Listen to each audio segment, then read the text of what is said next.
5 homers, 18 RBIs. Jeter does not have good numbers off Weaver, but there are a whole bunch of Yankees who have great numbers off Weaver. I don't know what it means, but there's the pitch to Jeter. Swung on and line. There's a base hit to left center field. Borges cuts it off in the gap and fires in. So Jeter, who was 3 for 23 off Weaver, lines a base hit, and that's what I mean. I don't know what it means, but I thought I'd give you the numbers anyway. Well, that was a hanging breaking pitch, and boy, did he not want to throw that there, right in the middle of the plate. But Jeter got the bat head out, and right smack in the middle of that bat did he hit that, right up the middle. Terrific hit. So here is Granderson. Curtis at 257, 14 homers, 25 RBIs. He's one of the Yanks who have great numbers against Weaver. He's 6 for 21, but of the 6 hits, 4 have been home runs. And the pitch is a backdoor breaking ball low, and the count 1-0. Here are the numbers on Weaver. 10 games and start, 69 innings. Listen to this. 69 innings, 47 hits. 22 less hits and only 69 innings. He's walked 15, a little bit less than 2 per 9. He holds a set high and deals a breaking ball strike. Only a lot of breaking balls. Mm-hmm. So the 15 walks, a tad less than 2 per 9. He has struck out 57, or almost a 4-to-1 ratio, and given up 5 home runs. Anyway, his pitching has been great. It'll be a 1-1 to Granderson, and the fastball is inside. And the count 2-1. It's so light here. They have the lights on, but they have no effect at all. I have trouble seeing the board. Anyway, it'll be a 2-1 to Granderson. Jeter leads off first, being held on by Pujols. And Weaver holds the set. Now deals. Breaking ball, strike. The count 2-2. Interesting. I was looking at some numbers here, John, and you gave Granderson's numbers against Weaver. He's 0 for his last 11. And Weaver just threw him the same breaking pitch that Jeter just whacked into center field. So it'll be a 2-2. And the right-hander deal. Swung on in line to left field as a base hit. And Jeter stops at second. Now remember my keys to the game. Pretty obvious keys to the game. If you get men on against Weaver, you better find a way to get him around. You didn't give up much. And here's Susan. The Yankees have 2 on and no one out. Now, you know A-Rod's not bunting, but the Yankees have to figure out a way to get him around. And you know what, John? Same pitch. And I don't know how he's going to pick to Alex Rodriguez, but he threw the same breaking balls to Jeter as he did to Granderson, and both were really smacked for hits. And Granderson, a little inside-out swing and hit the line drive to left. Here's A-Rod at 279, 7 homers, 19 RBIs. Weaver holds a set and deals, and the pitch a strike on the outside corner. And A-Rod, like Granderson, has the same numbers. He's 6 for 20, but of the 6 hits, 4 have been home runs. So the Yankees have a great opportunity at the beginning of the game on 2 hard hits. Jeter leads off second, and Granderson leads off first. 2 guys who can run very well, and A-Rod takes a breaking ball outside. And the count 1-1.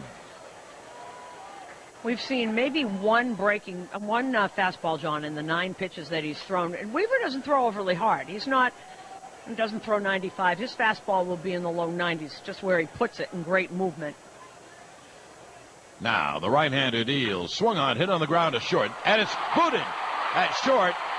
Coming home is Jeter. On to third is Granderson. It rolled into short center field. Eric Iber had a double play ball, and he probably in his haste booted it.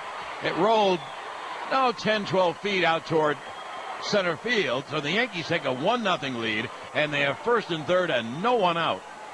And that's exactly what happened. You never see Eric Ibar do this. He's as good as it gets. And it went off. The heel of his glove went up in the air and in back of him. And Robbie Thompson did not hesitate. He had those arms waving as soon as he saw that ball go for Jeter to score. Well, the Yankees, even if Cano hit into a double play, would take a 2-0 lead. But the Yankees obviously going to look for a lot more than that. Here's Cano at 297, 7 homers, 20 RBIs. He has good numbers off Weaver, too.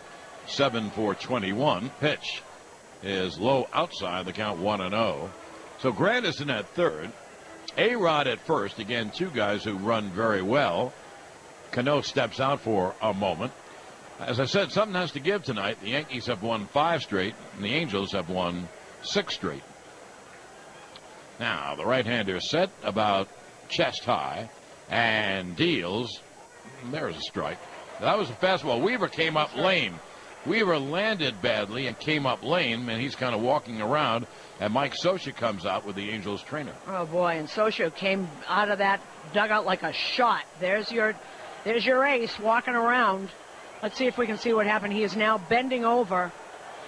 It's as if he twisted an ankle. We haven't seen it again. Now we're going to look at it on the Angels television. He hurt himself, but I didn't see why. He didn't land funny. It's like maybe he pulled a muscle of some kind. He's trying to walk this off, but he was really limping. And it doesn't look like he did anything. I can't see, but he came up all of a sudden. He grabbed his right leg, grabbed the right knee, and they're going to try. Oh, boy. Mike Scioscia, they're just starting to get on a roll, and to see this happen to your ace in the first inning will be 26-year-old Bobby Cassava. And Bobby Cassava, long man in this pen, he actually started out with the Angels and then went to the A's, and the Angels chose Cassava. The A's chose Cassava in the Major League portion of the Rule 5 draft out of the Angels organization in 2009, and in 2010 sent him back to the Angels. And he's got a hard sinking fastball. He gets a whole lot of ground ball outs. That's who Bobby Cassava is, and really is a good long guy. They've tried him in short relief too. That really hasn't worked out. But a good kind of guy to have, because he can go, he can start and he can do this kind of thing. Well, one thing, we don't know how he's going to pitch this year because he hasn't pitched yet. Right. Here. So obviously he was either just off injury or just recalled. Now, he can take as long as he wants. The Yankees have some opportunity. They have a 1-0 lead on the ground ball boot by Ibar. That would have been a cinch double play. Now, Grandison at third, A-Rod at first, no one out, and Robbie Cano at the dish when Weaver, in delivering the pitch, did something. We'll wait to find out what. What's the difference? What can we say from here? Susan thought it might have been a knee. I think he did pull a muscle of some kind and landed badly. Well, Cassava had been out since the beginning of the season with shoulder inflammation. This is the second time he's been recalled. But he had shoulder inflammation, and they brought him back when they released David Pauly. Let's see what he's done. He was recalled Sunday in Salt Lake City. He was 1-0 with 3 saves, did not have a good ERA, 6.75 in 13 appearances. He started the season on the 15-day DL after missing all of spring training, and just coming back. Cano has a count of 1-1, so if I'm correct, whatever happens to Cano is charged to Cassava. Now here's all the notes I wrote down about how the hitters that hit against Weaver can throw those out the window too. First and third, no one out, 1-0 Yanks. And here is right-hand reliever Bobby Cassava to deal, and Cano takes a sinker outside. And the count 2-1. Sinker ball to the left-hand hitters goes down and away. 2-seam fastball or sinker, same pitch. And Cano is very good at hitting the ball to left center field. The outfield is really deep for Cano. Now the right-hander holds the set, and the 2-1. Caught on a miss, the count 2-2. Peter Borges in center field actually started to come in because he was so deep. Now he's moving a few steps to left center, figuring Cano will cut down on his swing with 2 strikes. And just think of what used to be out in that outfield, and now Mike Trout, Peter Borges, and Mark Trumbo are the outfield for the Angels from left to right, and doing very well. That'll be 2-2 to Cano on the pitch outside, and the count 3-2. You would figure, and we'll see about Hughes when he comes out. Now this is a fastball game. It's so bright. Now I have to hold my hand up to see the scoreboard to kind of block out all the light and on the field. So you figure Hughes ought to go to his fastball. Very tough to pick it up. Now, it'll be a 3-2 to Cano. with no one out.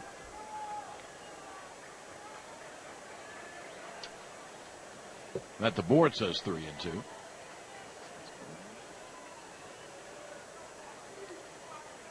Now the right-hander holds the set, and he bluffs towards second and first. Our TV monitor has 1-2. And now it says 3-2. They're all confused.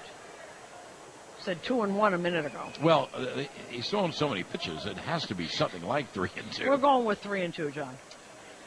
Now Gradison off third, A-Rod off first. We'll see if A-Rod runs.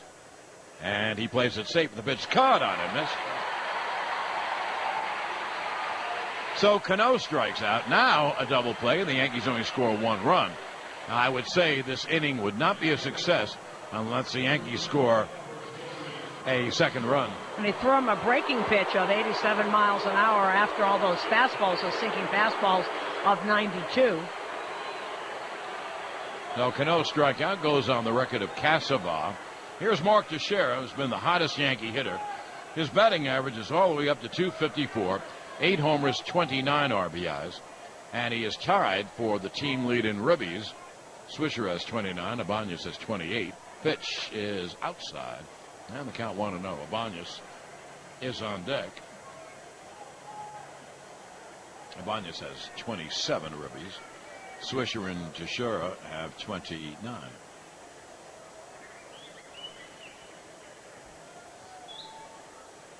The pitch to Mark is outside. And the count 2-0. And Teixeira had some series in Oakland, 8 for 14, 3 homers and 8 RBIs. And boy, did that shoot his average up and RBIs, etc. Well, it'll be a 2-0 to Mark. Yankee runners at first and third with 1 out. And the right-hander deals outside. 3 straight fastballs outside, sinkers, but 3 that have been outside.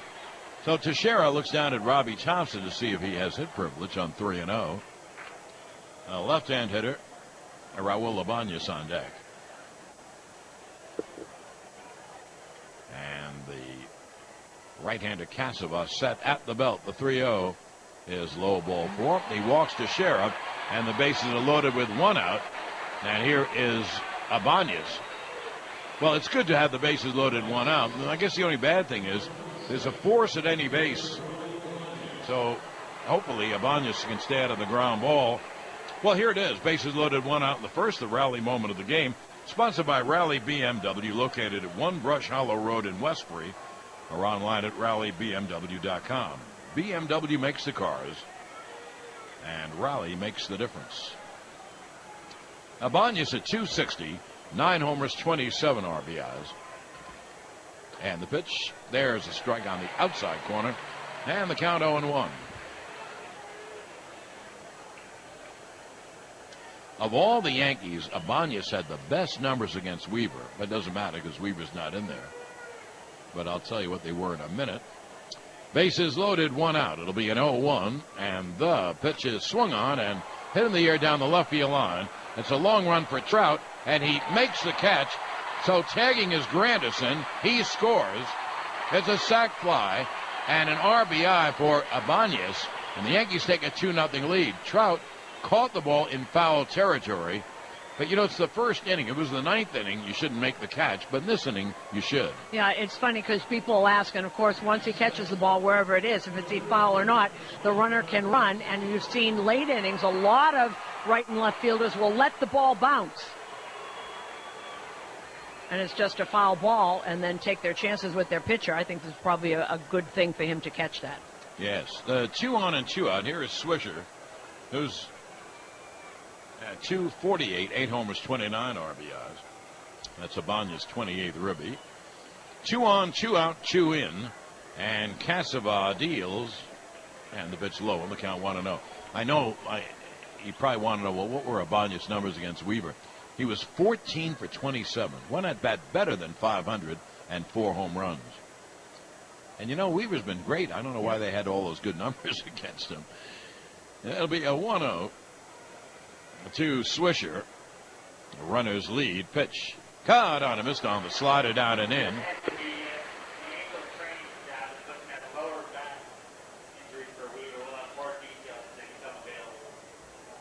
Well, they're saying it's a lower back injury for Weaver, and that's all the details they're going to give right now. It'll be a 1-1 to Swisher. And the right-hander deals. Tapped weakly. Third base side of the mound. Kasavov fields and fires low. And it goes past Pujols. What a break for the Yankees. A-Rod scores. And the runners go to second and third. Oh, yeah, the Yankees, you have to admit it. You can be the greatest Yankee fan in the world. Boy, are they lucky in this inning. Kasavov grabbed it. Third base side of the mound. Had an easy throw to first base. And threw it in the dirt past Pujols. So it's an E1, and the Yankees take a 3-0 lead. Well, here's the amazing thing. A-Rod's grounder, after Jeter and Granderson got on, A-Rod's grounder would have been a double play, except for Ibar just blew it. And now this is the second error in the inning. And here comes Mike Butcher, the pitching coach, out to calm down Kasava. Oh, those are big errors. Whoa. The double play would have been a cinch, and that was a cinch. Now, the Yankees not only have a 3-0 lead, they have second and third and 2 out.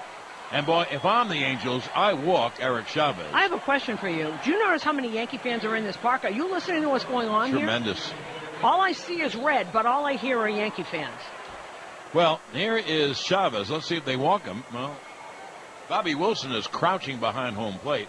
Chavez, 19 for 65, 3 homers, 6 RBIs. A base hit would mean 2 more. Second and third, 2 out. And Kasava deals outside.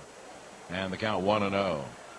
Kasava actually made a nice play. He did. He got off the mound, grabbed it on the backhand, third base side of the mound, turned and fired it straight down. And it went past Pujols. So you have Teixeira at third, Swisher at second with 2 out. And the pitch, a breaking ball inside. Sinker away, slider in, and the count 2-0. Now there's obviously no RBI for Swisher. So the Yankees, very lucky. Angels normally don't beat themselves. They have in this first inning. The pitch is way outside, so they're going to walk him. They just didn't want to give him 4 wide ones in hopes that he'd swing. Now Wilson gets up, and the 4th one will be wide, and that makes it an intentional walk. So Russell Martin will come up. Yankees will have batted around with the bases loaded and 2 out.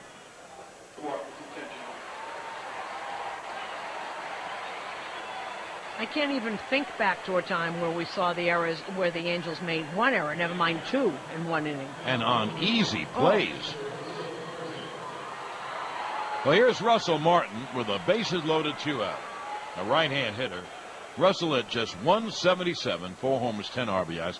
He didn't play for a couple of days with a stiff neck. But last night in the elevator, someone said, well, how are you? He said, I'm fine. I'm going to play. So here he is.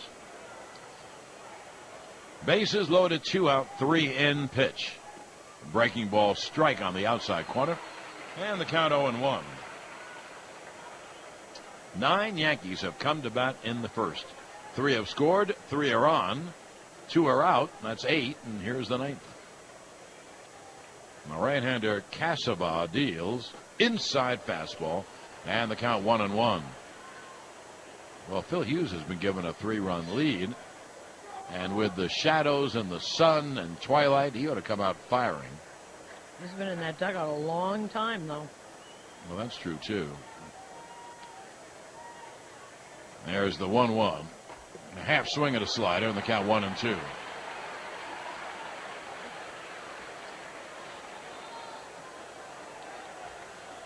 Kasava to the right-hand hitter, sinker in, slider away. A runner's lead from every base. And the pitch is swung on, hit in the air to center field. Borges a step in, waiting for it. He makes the catch. Well, the Yankees never got that big hit to blow it open, but I mean, they're pretty fortunate. 3 runs on 2 hits, 2 errors, and 3 left at the end of a half. Yankees 3, Angels coming to bat on the Yanks radio network driven by Jeep. Every BMW 99% financing available up to 4. Financial professional today to learn more. Prudential Financial Incorporated, Newark, New Jersey. Salino and Barnes reminds you this copyrighted broadcast is presented by authority of the New York Yankees and may not be reproduced or retransmitted in any form. And the accounts and descriptions of this game may not be disseminated without the express written consent of the New York Yankees. Salino and Barnes, named by U.S. News and World Report as a first-tier best lawyers, best law firm for personal injury. Injured? Call Salino and Barnes at 800-621-2020. Offices in Manhattan and Long Island. 10-second station ID on the New York Yankees radio network. WCBS. John Sterling, Susan Waldman back at Angels Stadium. Yanks have a 3-0 lead. Here is their very impressive rookie outfielder, Mike Trout. He's a right-hand hitter. To lead off against Hughes. And Hughes deals a fastball inside. And the count 1-0. Time Warner Cable. Enjoy all the things you love better. TV, internet, and home phone. Time Warner Cable. That pitch came in at 91 miles an hour. And Trout takes a strike in the count 1-1.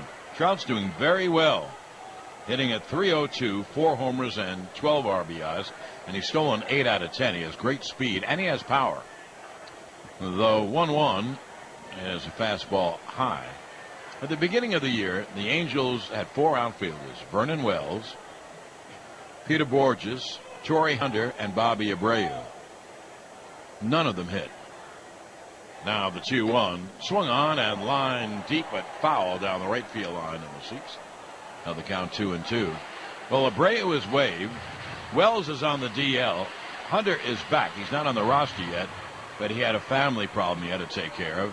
And Borges is playing, although he's hitting .200. Well, the 2 guys who are hitting are the youngsters, Trout and Trumbo. As Hughes deals, swung on, a little high chopper, third base side of the mound, it's a base hit. The ball went wide of Hughes and kind of died in the grass, and you're never going to get Trout out on that, so there's a leadoff. Now that is an Angels hit, is it not? Yes, it is. Yes, it is. And Trout, just because he's a big guy, don't discard his speed. He is a genuine 5-tool player, the 20-year-old from Millville, New Jersey. And he can run and he can steal, and you wouldn't think, John, he'd be a leadoff hitter, but Social loves him at the top of this order. Well, one day he won't be. Right. Right now, he's a terrific leadoff hitter. Meiser Izturis takes a fastball strike. Izturis at .235, no homers, 5 RBIs. Izturis very much a punch and Judy hitter. The reason I mentioned that to Susan, the Angels have been by far the toughest competition for the Yanks in the American League. And they small balled the Yankees to death. The pitch swung on and popped up. Foul off third. A-Rod gives it a look, but it's in the crowd.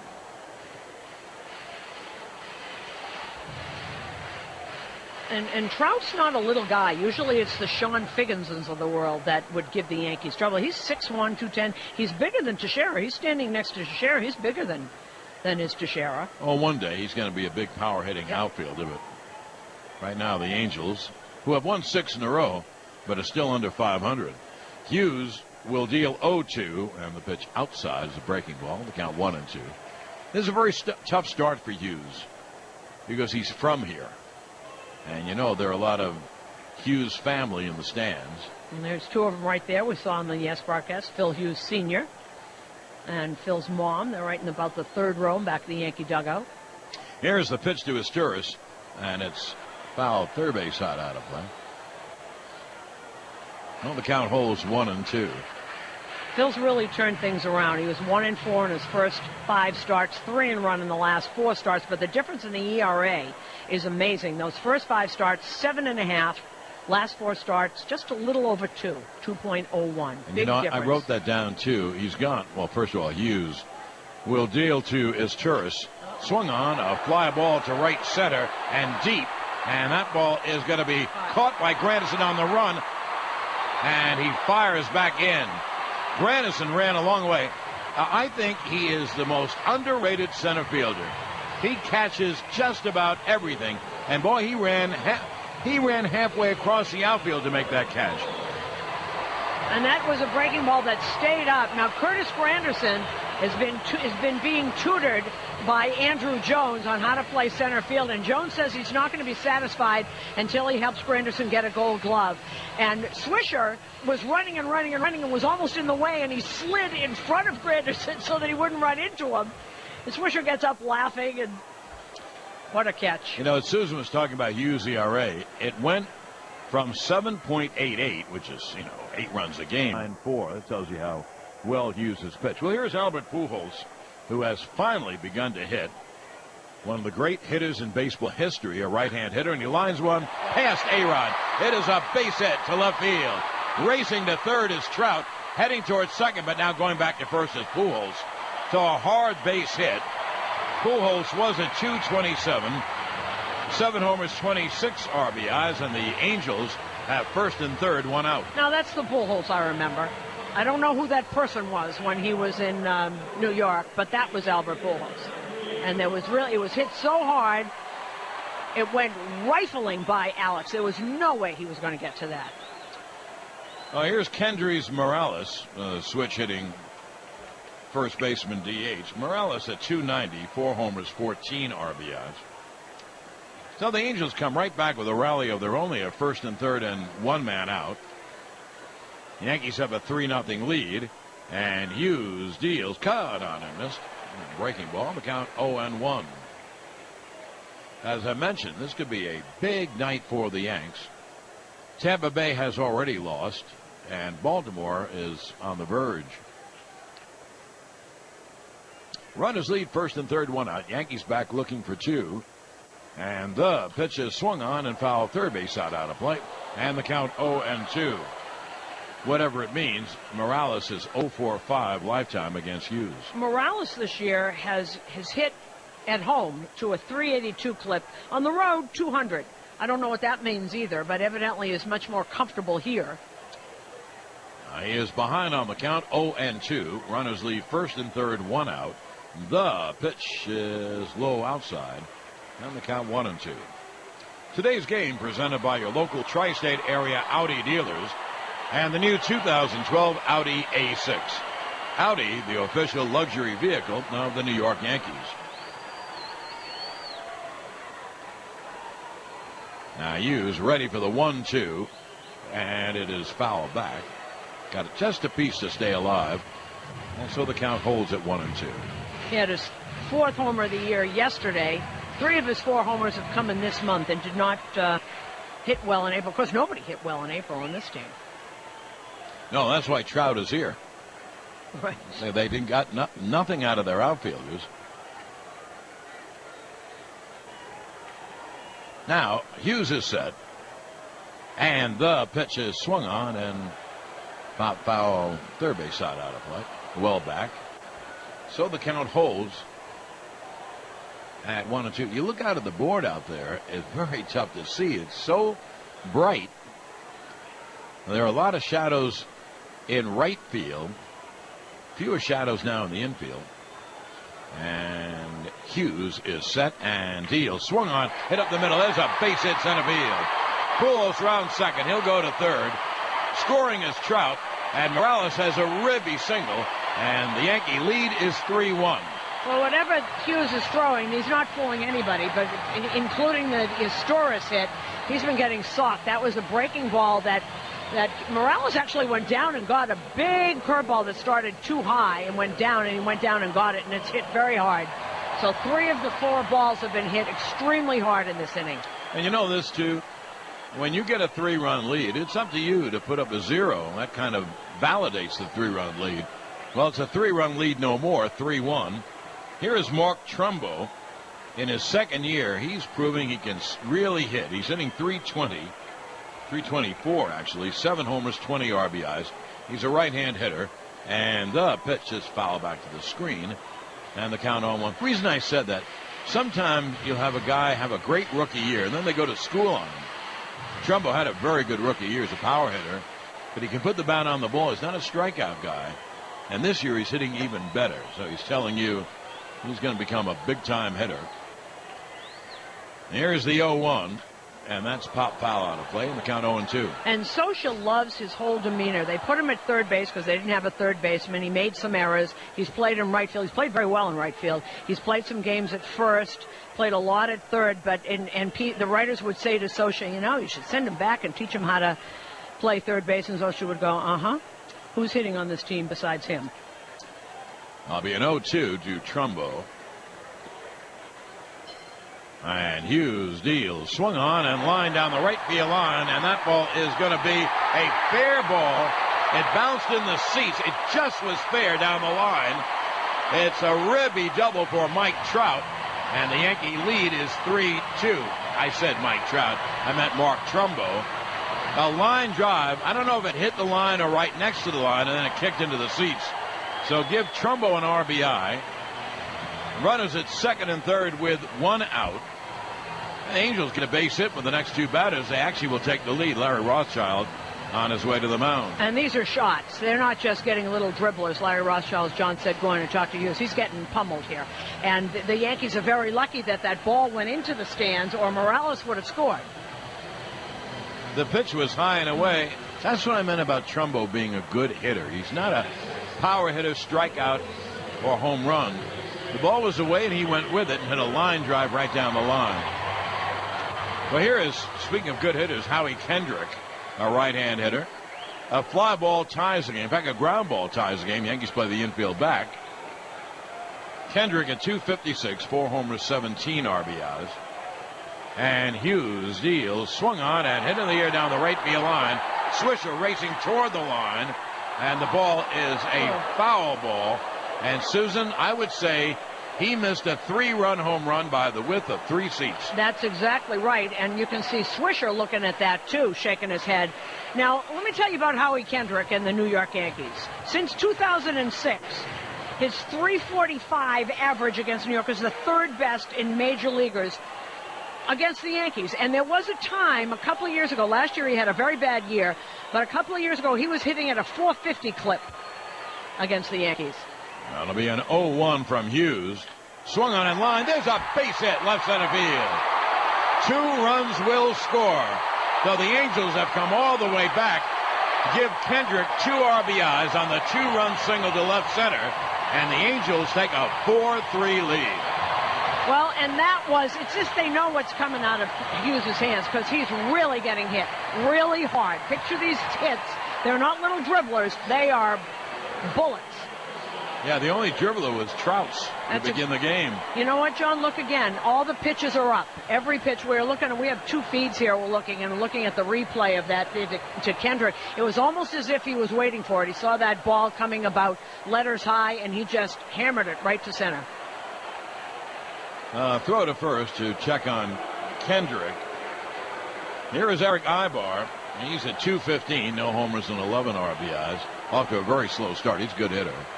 Switch hitter batting left. Well, the Angels have just racked up Hughes. They have a 4-3 lead. And Hughes deals, and the fastball is high, 1-0. There's no one up in the Yankee bullpen, if you're wondering. But a few more hits than there will be. Well, he's really missing.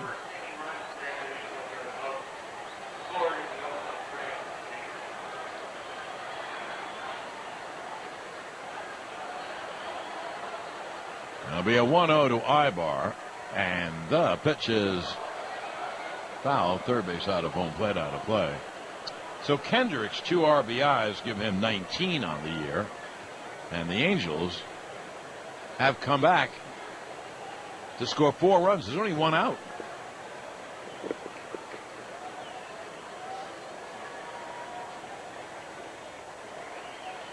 It'll be a 1-1 to Ibar, hitting lefty. And he pops it foul, third base out of play, and the count is 1-2. And the last time Phil Hughes started here, he got racked up, gave up 5 runs. Also was the losing pitcher in the All-Star game that was played here. He grew up here, a lot of family and friends. Tough, Joe. You heard Joe Girardi on the manager's show saying how tough it is to play in front of family with your family sitting there. His parents are sitting in the 3rd row in back of the Yankee dugout. Now Hughes deals. Ibar grounds it foul off first. So the count remains 1-2. Yankee 3-game flex packs are now available. Pick up the games that fit your schedule, including games against the Mets or Red Sox. Packs start at just $44. It's an incredible savings. For more information, log on to Yankees.com. Well, what a nightmare inning for Hughes after a nightmare top of the first for the Angels and their defense. Another throw to first. Kendrick is back. Happened really quickly, didn't it? Meanwhile, he's going to hit 30 pitches pretty soon. He's at 26 now. And they are hitting the breaking pitch, which is up. It's like they're letting the fastball go past, and they're hitting the breaking ball. He does not get that over the plate. They're not good breaking balls. Hughes ready for the 1-2. Pitch is grounded to short. Jeter goes to second, one. No throw to first. So Ibar grounds into a 6-4 force. You know, this inning, reminds me of the old baseball joke. Coach says to the catcher, "What's he throwing?" And catches, "I don't know. I haven't caught one yet." Well, they are really banging him around. Here is Peter Borges, who is not having a good year. He's at 205, a homer, 9 RBIs. When Torrey Hunter is ready to play, you might see Hunter play right, Trout play center, and Trumbo play left. Get their best hitters in. Borges is a great defensive center fielder. And the pitch is hit on the ground right back to Hughes, who snags it and flips to first to end the inning. 8 men come to bat, and 4 of them score. 4 runs on 5 hits and 1 left. And now, at the end of 1 inning of play, we've already played 1 inning. It's 4-3 Angels on the Yanks radio network, driven by Jeep. Big yard of your own, then feed your lawn. Feed it. Scott's is the official lawn. Top of the second, the Angels have a 4-3 lead, and Jeter takes a sinker inside 1-0. 17 men batted in the first inning, and 7 of them scored, and the Angels have a 4-3 lead. We'll give you Weaver's numbers. All the runs are unearned, so his numbers really aren't affected at all.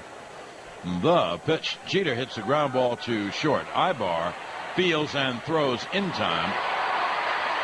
1 away. Jeter had singled his first time. Weaver goes no thirds of an inning, 3 runs, all unearned, 2 hits, no strikeouts or walks. And it's very deflating for an offense. They go out and they score 3 runs, whether they're earned or not. They scored them, and then to have that happen. John and I have seen that inning about 1,000 times. Usually it's later in the game. Yeah, usually the Yankees have a 2 or 3-1 lead in the 5th inning, and that's when the Angels. There's Granderson, who singled and scored like Jeter. The 2 Yankee hits. There's a sinker outside, and the count 1-0. However, the good thing about being down 4-3 in the top of the second, you got a long way to go. Now the 1-0 is outside 2-0. I wonder how far Casaba can go. You figure they'll have to piece this game. I would think his first game back. I know he's been pitching at Salt Lake City, but I don't think he's pitched a long time. He's in the pen. The 2-0 swung on, pop foul behind the plate out of play, and the count 2-1.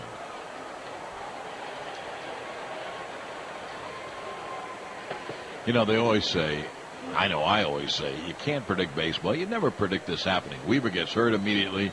The 7 runs scored in the first inning. And the right-hander deals is low. And we give you all these glowing numbers, let's say about the way Hughes has pitched, and he got banged around. There'll be a 3-1 to Granderson. And the pitch is, there's a breaking ball strike on the inside corner. Now the count 3-2.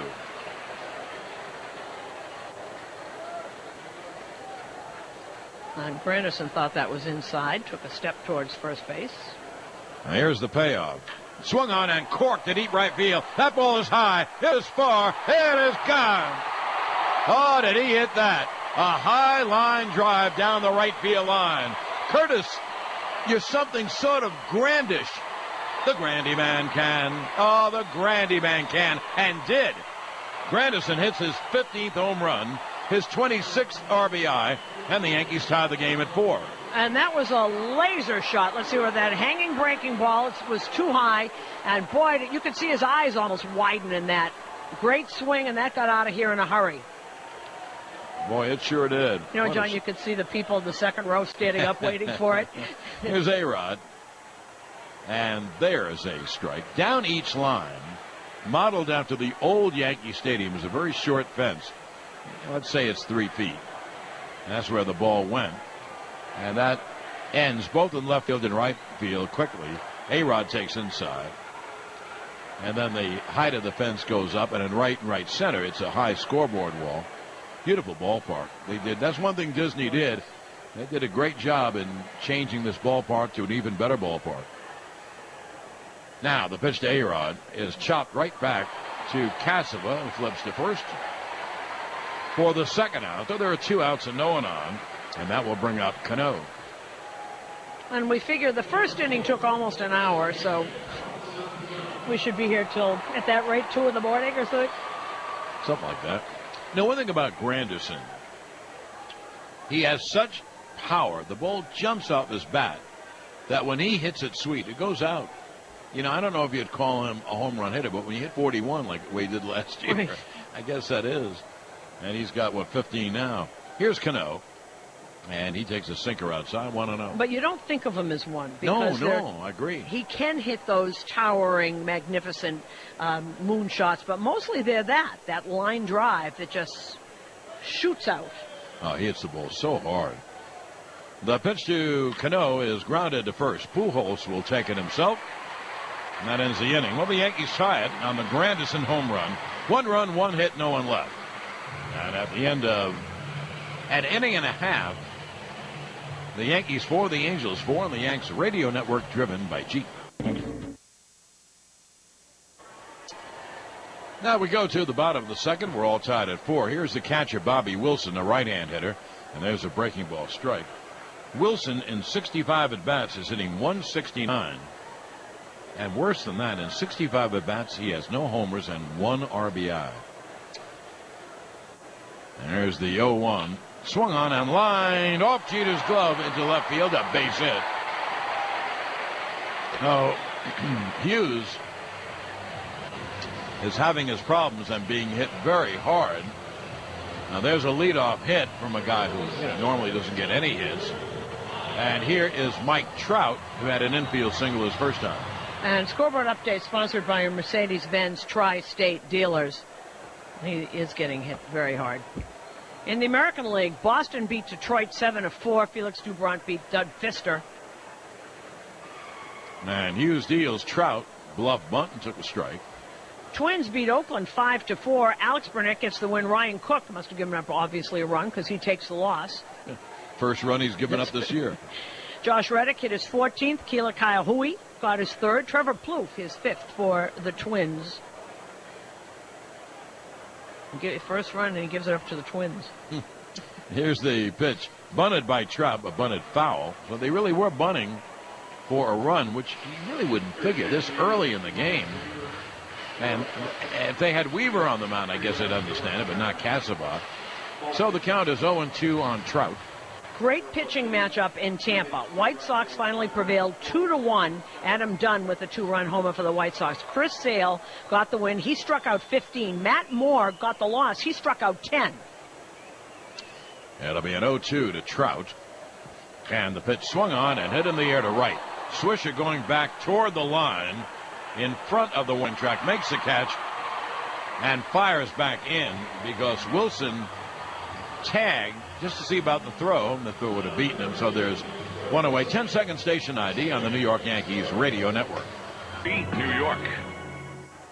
John Sterling, Susan Waldman at Angel Stadium. We're tied at 4, and this tourist takes a pitch outside. We're in the bottom of the second. 1 on, 1 out. His tourist fly to center. Actually, didn't fly to center. He hit a long shot to right center, and Granderson ran it down. And there's the 1-0. And there's a strike in the count 1-1. Cleveland beat Kansas City 8-5. Josh Tomlin gets the win. Nate Atcock takes the loss. Lonnie Chisenhall, he was just recalled, hit his first home run of the year for Cleveland. Eric Hosmer is 6th, and Brian Pena his first for Kansas City.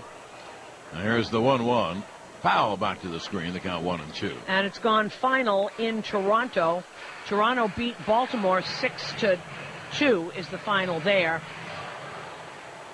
Edwin Encarnacion had homer number 16. All tied up 1 apiece. Seattle at Texas, bottom of the 6th. In Arlington, Nelson Cruz, his 7th homer of the year. Now Hughes deals his Turris. Fouls it third base side out of play.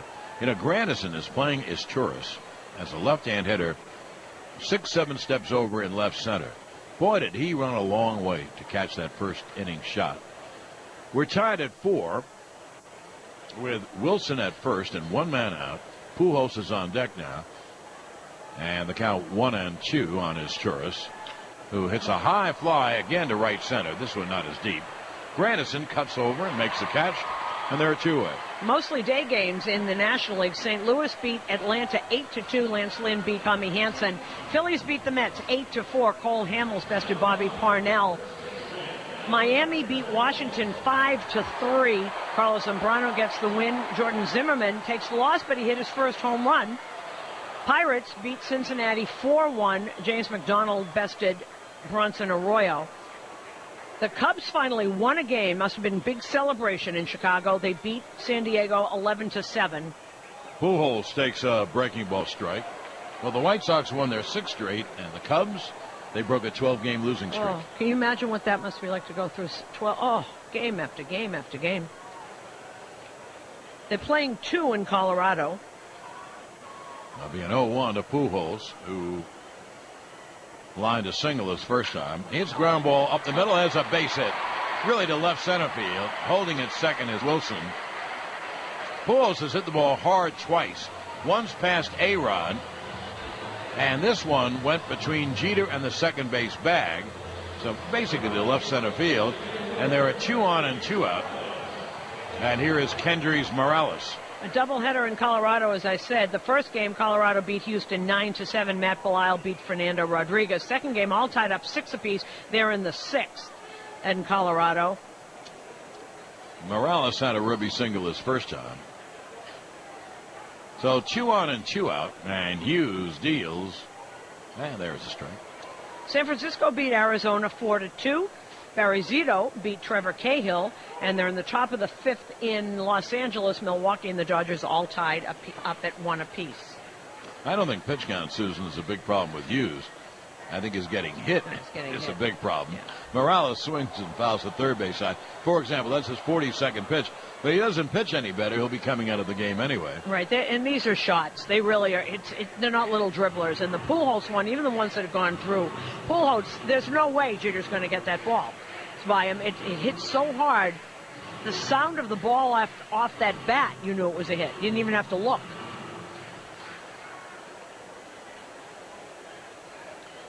Don't you wonder what that was with Pujols came over here? New league. I don't know. People were saying new league, new pitchers, new atmosphere, trying to live up to the contract. But all of a sudden, there he is. There's Albert Pujols. The 0-2, foul back. No, I'm with you. I don't think anyone does know. They fired a hitting coach because of it.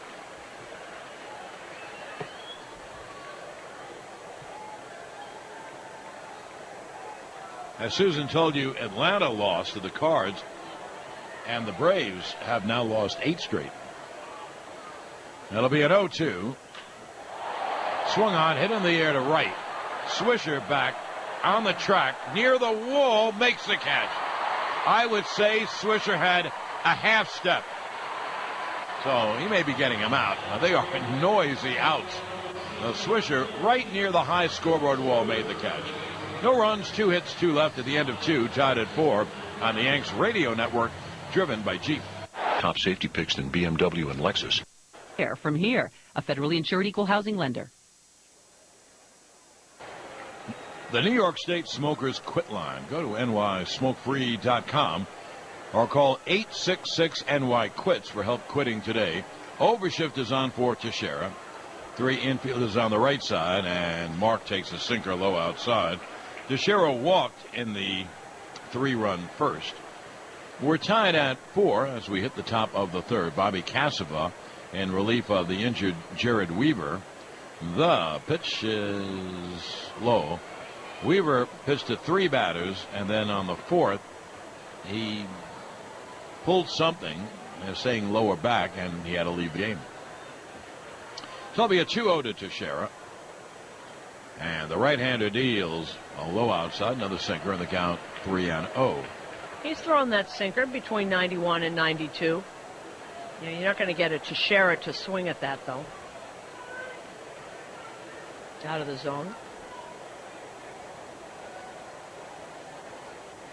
Now, here's the 3-0. And there's a strike on the outside corner. Well, one thing, Cassava, he didn't give in. No. He just nailed the outside corner. Or that would have been a walk. Well, Teixeira is on his own now, 3-1. And Mike Butcher just got on the phone, so someone's getting up. The pitch is low. So Teixeira is on. The second time he's been walked. Mike Scioscia not happy with that call. He's letting Paul Schreiber know about it. There's a lefty starting to throw in the pen, so there's your answer, John, about how far Cassava can go. You know, I'm surprised that he was barking at that. I thought all the pitches were really off the plate.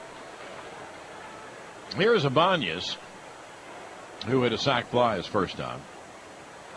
He's a left-hand hitter, and the right-hander Cassava deals up high.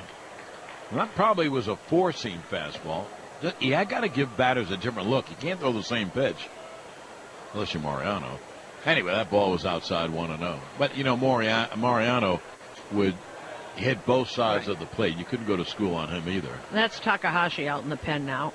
Hisanori Takahashi, the ex-Met, familiar with the Yankees. Number 21, Hisanori Takahashi. I just said that. You sure did. Obviously, they're listening to you. There's the 1-0, and Ibanez takes a strike. Another fastball up, and the count 1-1. That fastball clocked at 93. Yeah. Ibanez up, and Swisher to follow. Yankees looking to break a 4-4 tie. And the right-hander deals, swung on, a high pop in back of third, and coming in is Trout. He makes the catch. Ibar was way out there too, but an easier play for the outfield. He's coming in. So there's one away, 1 on, 1 out, and that'll bring up Nick Swisher. That was a 92-mile-an-hour sinker. Those are hard to hit, like as someone will say, like hitting a bowling ball. And he got on, but he tried to get underneath that one and actually popped it up.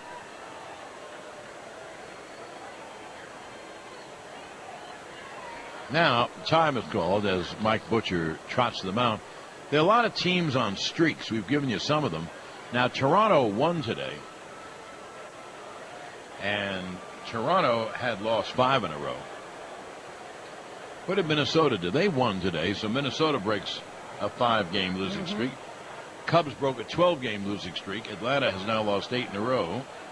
And the White Sox won for the 6th time in a row. And you know what? Someone's going to break a streak tonight in this game. Yep. Angels have won 6 straight, and the Yankees 5. In your mind's eye, don't you look at this whole season and say, this is so far, the first 2 months of the season have been games of streaks. Everybody. Yes, and you know what? One more thing. There's only one team that has shown they're really good, and that's Texas. Right. And there's the rest are in a bow. I know the Dodgers have a good lead, but I don't know if you want to go to school on them yet. No, here's Swisher, 1 on, 1 out. And the right-hander deals a strikeout the knees in the count 0-1. And you look at Minnesota and Oakland, and they've got not very good offenses. They scored 9 runs between the two of them.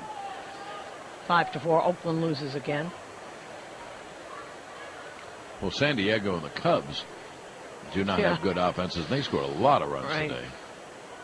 Soriano hit a home run for Chicago. Fastball is outside. Did you hear my little diamond note on Melky? No. He's batting third. He had 4 for 4 in a home run yesterday. He's hitting .369, and it's his option year. And I saw him. We saw the Giant games on TV over the weekend. There's the 1-1. And pitch, strike on the outside corner. And Melky looked chiseled. He has taken off weight and kind of toned up. He did that last year with Kansas City, because I remember we talked to him last year when we saw him before he got traded. And this is a good time to be a free agent. Oh.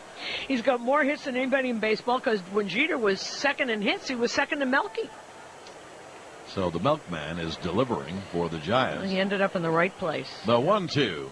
Struck him out swing on a slow breaking ball. So they're a two-way, and here's Eric Chavez. Well, looking, Casaba, who we said was just activated today, he had shoulder, he missed the first month of the season with shoulder problems. He'll end up this inning throwing 50 pitches. Maybe, John, that's enough. Could be. Here's Eric Chavez, who walked his first time. Takahashi's still throwing. And the right-hander deals outside the count 1-0. And this doesn't prove anything either, but when Takahashi was with the Mets, he started 2 games against the Yankees and pitched very well. I don't know if he won, but I know that my memory is he pitched extremely well. It'll be a 1-0 to Chavez. And he swings and lines one to deep left field. Trout on the run, leaps, and he made the catch. He robbed Chavez of a double and the Yankees of a run. Chavez hit the tar out of it. And Trout raced toward center, left his feet, and made a terrific catch. No runs, no hits, and 1 left. And now at the end of 2.5 innings of play, we're tied at 4 on the Yanks radio network, driven by Jeep. Papa New York Yankees.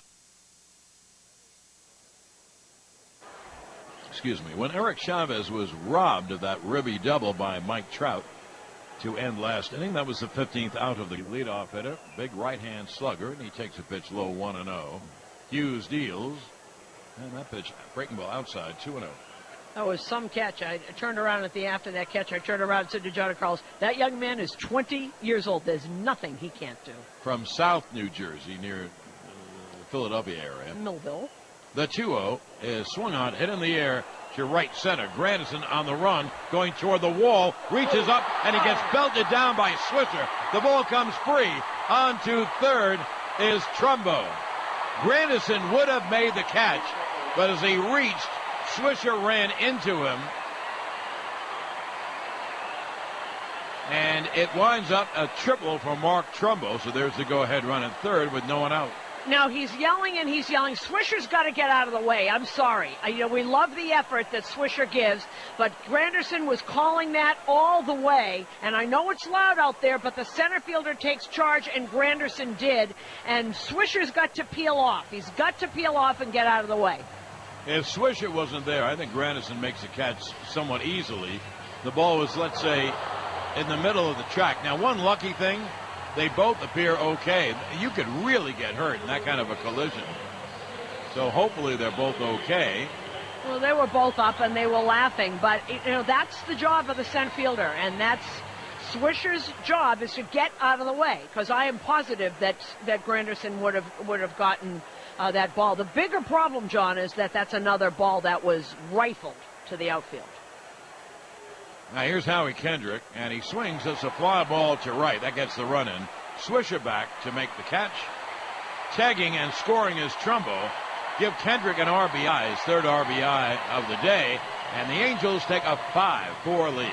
This game is brought to you by your Tri-State Ford dealer. Come in today and check out our low lease rates and great financing offers on all cars, trucks, crossovers, and SUVs.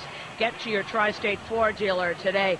And that dugout, that Angels dugout, has as much life as they've probably had all year, because they've been playing very badly until relatively recently. Well, that's what happens when you win 6 in a row. Yep. Here's Eric Ibar. Got to switch to batting left, and he takes a strike. He was running up to bunt.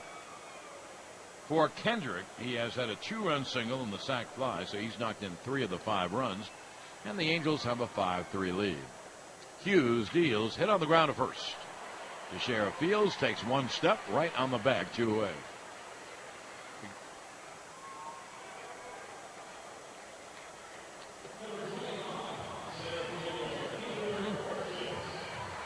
So a very big difference in this game. Trout made a phenomenal catch of the drive by Chavez. That was a run. and Chavez would have been at least at second.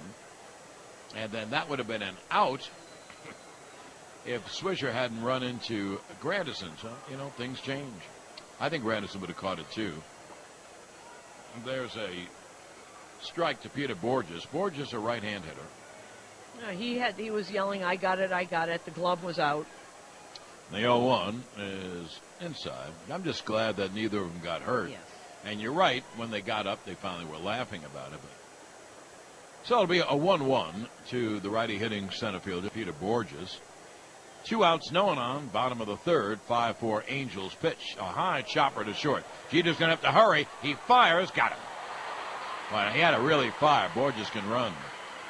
1 run, 1 hit, and no one left. And now at the end of 3 innings of play, it's 5-4 Angels on the Yanks radio network, driven by Jeep.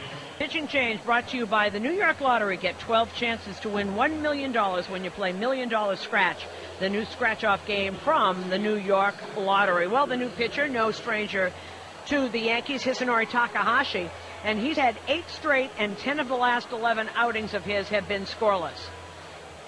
He's allowed 3 hits in his last 8 appearances. 3 hits in 22 batters.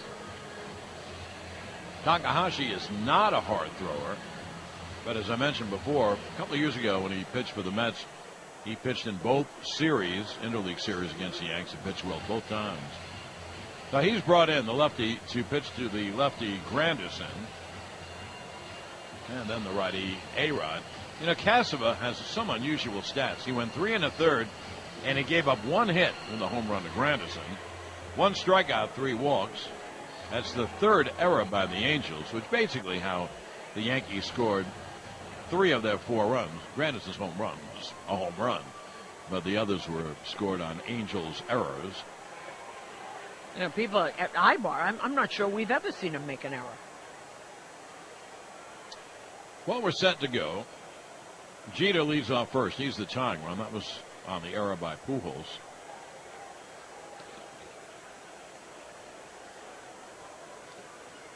And here's the Grandy man, who's 2 for 2, a single and a home run. And Takahashi goes to first to check on Jeter.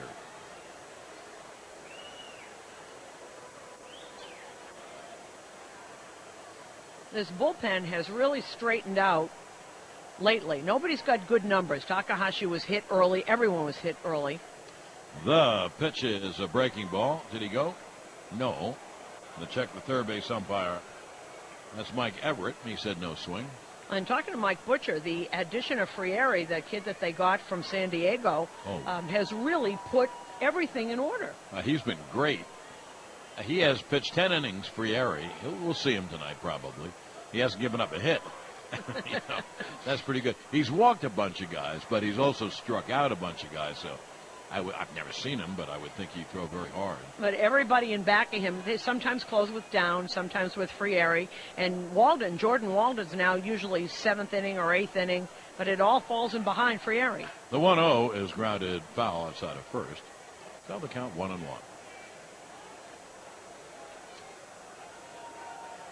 Takahashi's now 37 years old, made his major league debut in April of 2010 for the Mets, signed as a free agent in December of that year. And you always remember how pitchers throw against your team, so we think Takahashi is terrific because when he pitched for the Mets, the Yankees couldn't touch him. Yeah, he pitched 2 good games. I really recall that. You're right. Any scouting report you give is on how the players play against you. It's the only time you really see them. At 1-1, caught on a missed on a breaking ball away, and the count 1-2. Well, Grandison's talking to himself on that one. That ended up on the ground, actually bounced into the glove of Bobby Wilson.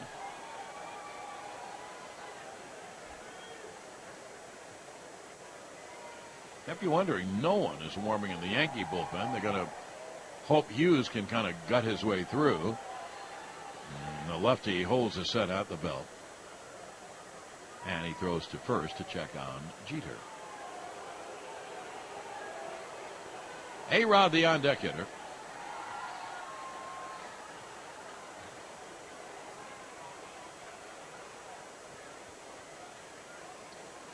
Now the left-hander is set, and it'll be a 1-2 to Granderson.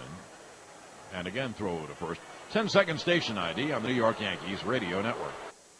Hey, Yankees fans, this is Brett Gardner. Your home for Takahashi at the belt. And the 1-2. Breaking ball in the dirt, the count 2-2. John Sterling, Susan Waldman from Angels Stadium on a perfect night for baseball or anything else. Anything you want to do, it's perfect. The Yankees are trailing 5-4 here in the top of the fourth. Jeter, the tying run at first with one out. Of course, Granderson, the go-ahead run. And here's the 2-2. Struck him out swing on a breaking ball. So there are two, and here's A-Rod. Big, slow breaking ball really flew, and that's almost the same pitch that he swung and missed that was down on the ground. That one was in the inside part of the plate, and it went down.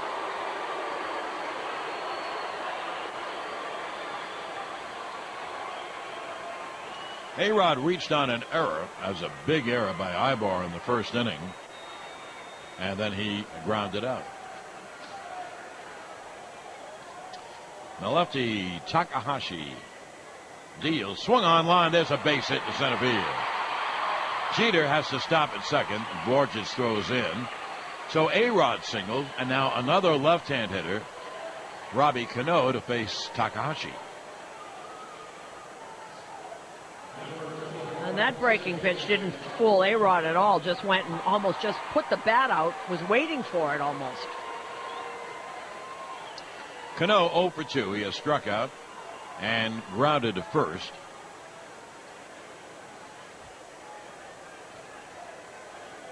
And one thing Robbie should know from having seen the Granderson at bat, sometime and probably more than once, he's going to see that breaking ball going down and away from the left-hand hitter.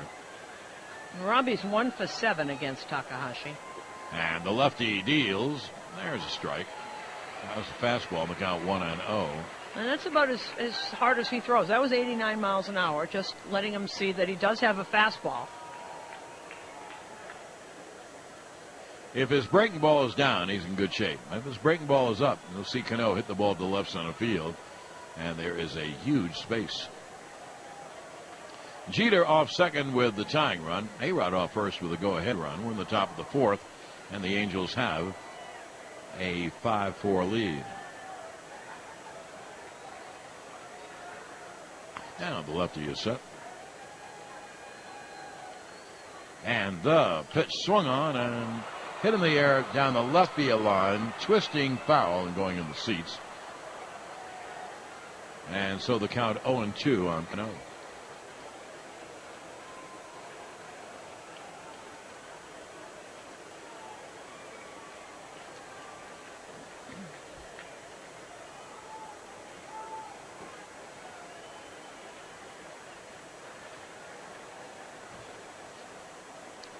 Jeter leads off second, and A-Rod leads off first.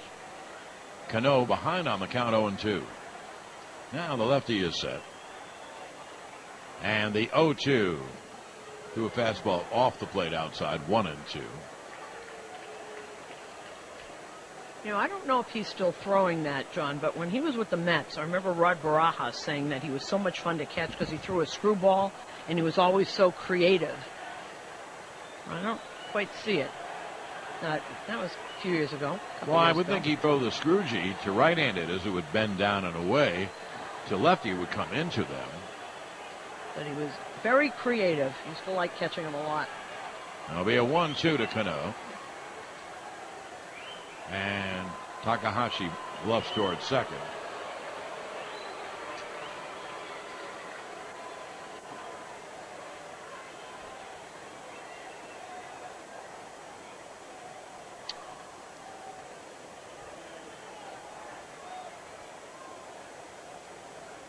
Now the lefty is set. Runners lead off first and second, 2 out.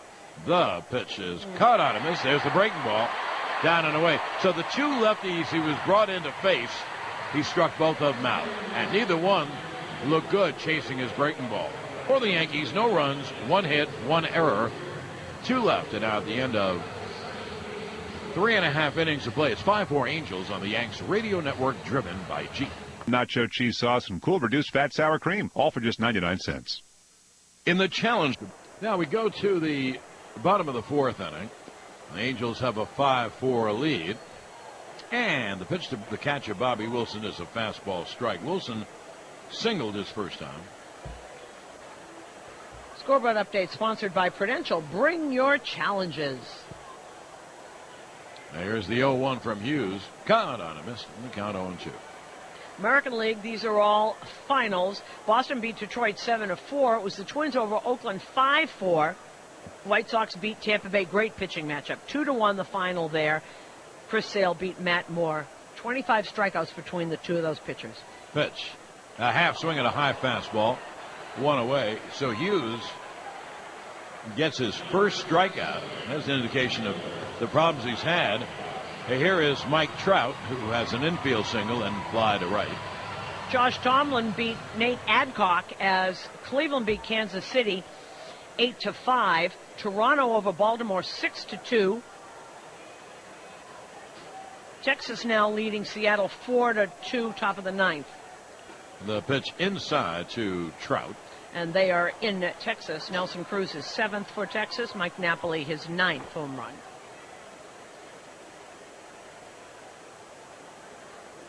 Now the 1-0 is low outside, the count 2-0. St. Louis over Atlanta 8-2. Lance Lynn beat Tommy Hanson. It was the Phillies over the Mets 8-4. Cole Hamels beat Bobby Parnell. The 2-0 swung on and drilled to deep left center field toward the alley, and that ball is gone. The deep left center field. Mike Trout hits a solo home run. He got great power. And the Angels take a 6-4 lead. And that's his 5th home run of the season, and he's got great power, he's got great speed. When they talk about 5-tool players, this is a real one. 20 years old and the grin on his face. You can see it up here. This is a very excited and very up Angels team, which was playing very, very badly and now isn't. Meiser as Turris takes a pitch low on the count 1-0.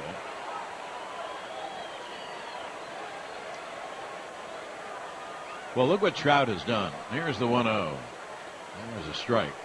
He made a run-saving catch on Chavez, and here he hits the ball to left center and out, right toward the rock formation in left center. Pitches inside to his Turris, and the count 2-1.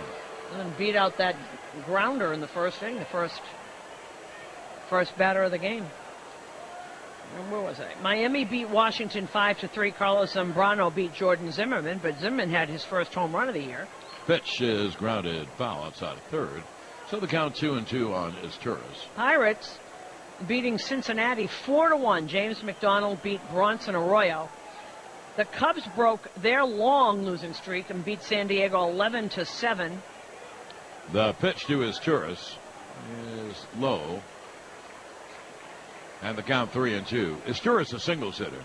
It would be a big mistake to walk him with Pujols and Morales and Trumbo coming up. Pitch swung on and hit in the air to left center, not deep. Cutting over Ibanez, he makes the catch.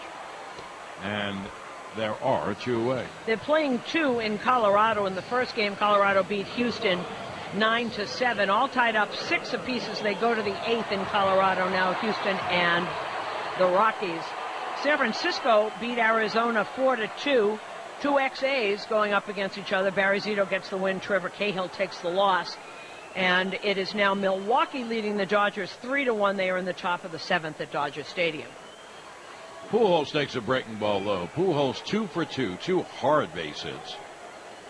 And the Yankees put on a little of their shift. Pitch. Breaking ball strike. They have A-Rod and Jeter on the left side, and they are almost close enough to shake hands. So there's a lot of room between Jeter and the second base bag. The 1-1 is grounded foul outside of third. And the count 1-2. So A-Rod is kind of protecting the line, and Jeter is kind of protecting the shortstop hole. 2 outs, no one on. A run in, though, on the Trout home run. That'll be a 1-2 to Pujols. And Hughes deals breaking ball strike 3. What a beautiful breaking ball. as Hughes painted the inside corner. And painting the corner is sponsored by Certa Pro Painters because painting is personal. 1 run, 1 hit. Trout's 5th home run of the year. And at the end of 4 innings of play, it is 6-4 Angels on the Yanks radio network driven by Jeep. 411. 24/7, they'll give you the phone number and the address you seek. And the new 2012 Audi A6. Audi, the official luxury vehicle of the New York Yankees. Well, the Yankees now trail by a deuce. Remember, the Yankees had a 3-0 lead because the Angels hadn't been up, and the Angels had scored 4 in the first. So the Angels lead a 6-4. Here is Teixeira, who's walked twice. And the pitch, breaking ball is too far outside the count, 1-0. By the way, Susan and I both watched the pitch that Pujols argued vehemently against. It was a good pitch. It was a breaking ball on the inside corner, but looked like it had the corner. And there's the 1-0. And there's a strike. And Mike Scioscia came out of the dugout. He couldn't afford to have his star player tossed out of the game. Because he turned around and was jawing at Paul Schreiber. You really should. Well, not a good idea. And here's the 1-1. High fastball outside. And the count 2-1.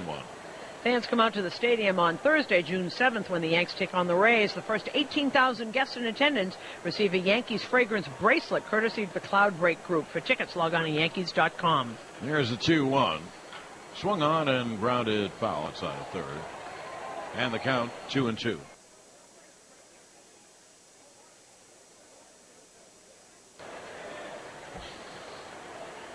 That'll be a 2-2. Takahashi came in last inning, struck out Granderson, gave up a single to A-Rod, and struck out Cano.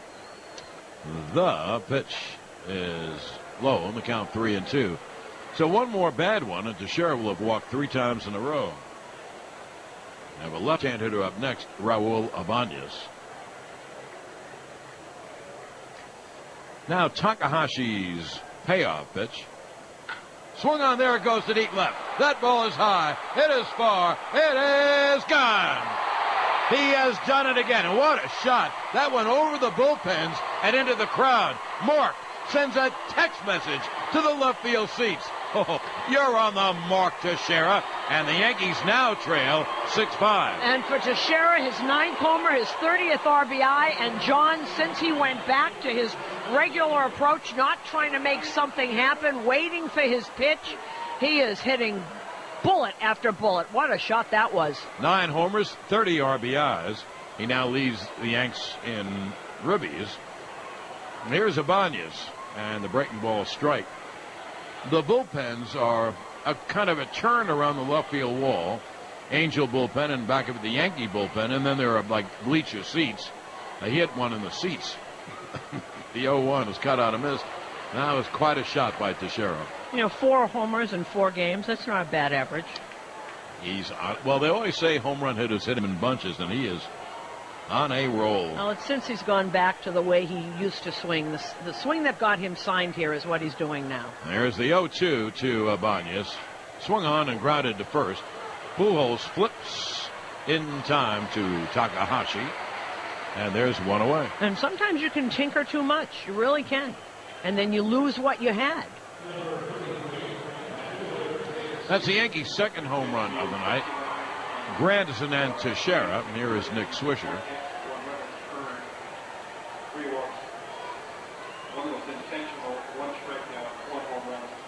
If I didn't give you Casava's number, I will.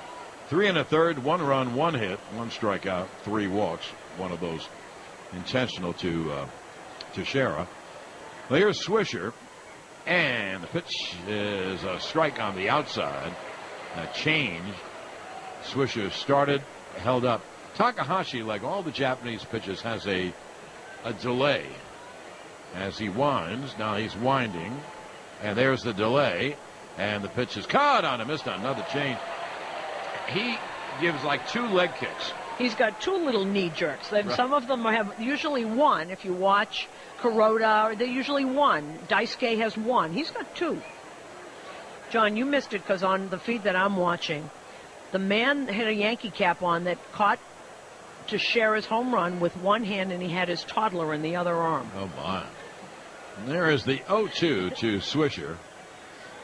Pitch high. You know, it's funny you mentioned that because I saw on one of the replays a guy in Minnesota. You know where the right field walkway is? Mm-hmm. I know you do. And he had a drink. The shot was hit. And he reached up and grabbed it with one hand. Well, that's what this gentleman did, except he had a little girl on the other hand. The 1-2 is low, and the count 2-2 to Swisher. Last 4 games, Teixeira hitting .600, 4 home runs and 9 RBIs. He's been terrific. And don't forget, the Yankees have won 5 straight, and he's been a big part of that. It'll be a 2-2 to Swisher with 1 out, no one on. And the Angels have a 6-5 lead in a wild ball game.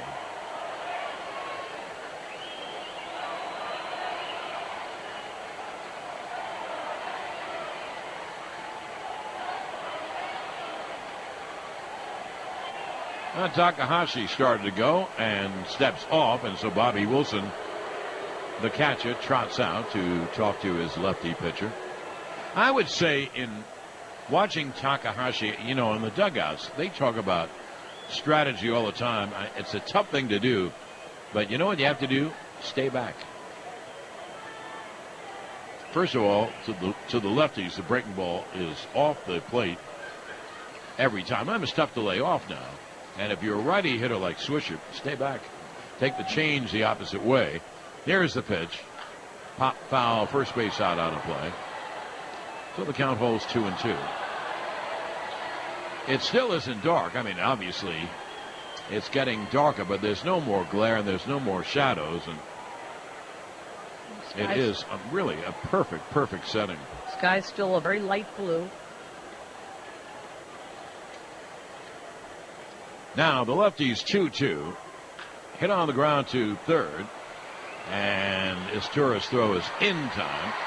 And they're 2-away.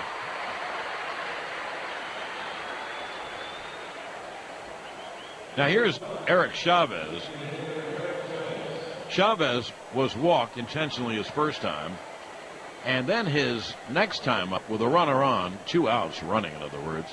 Chavez drilled one to left center, and Mike Trout made a fabulous catch and saved a run. Now lefty to lefty, and the pitch is a breaking ball strike, and the count 0-1. By the way, nothing going on in the Yankee bullpen.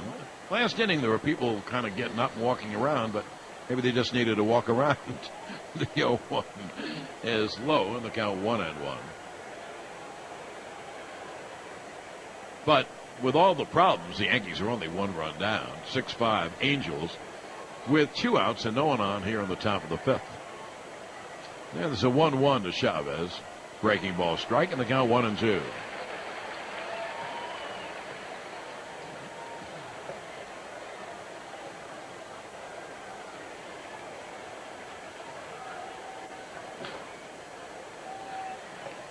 Now Takahashi deals low. And the count 2-2.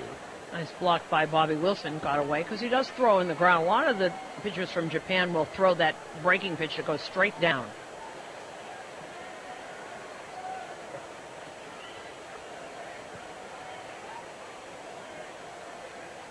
Now here's the 2-2 to Chavez. Grounded foul outside of first. Well, the count holds 2-2.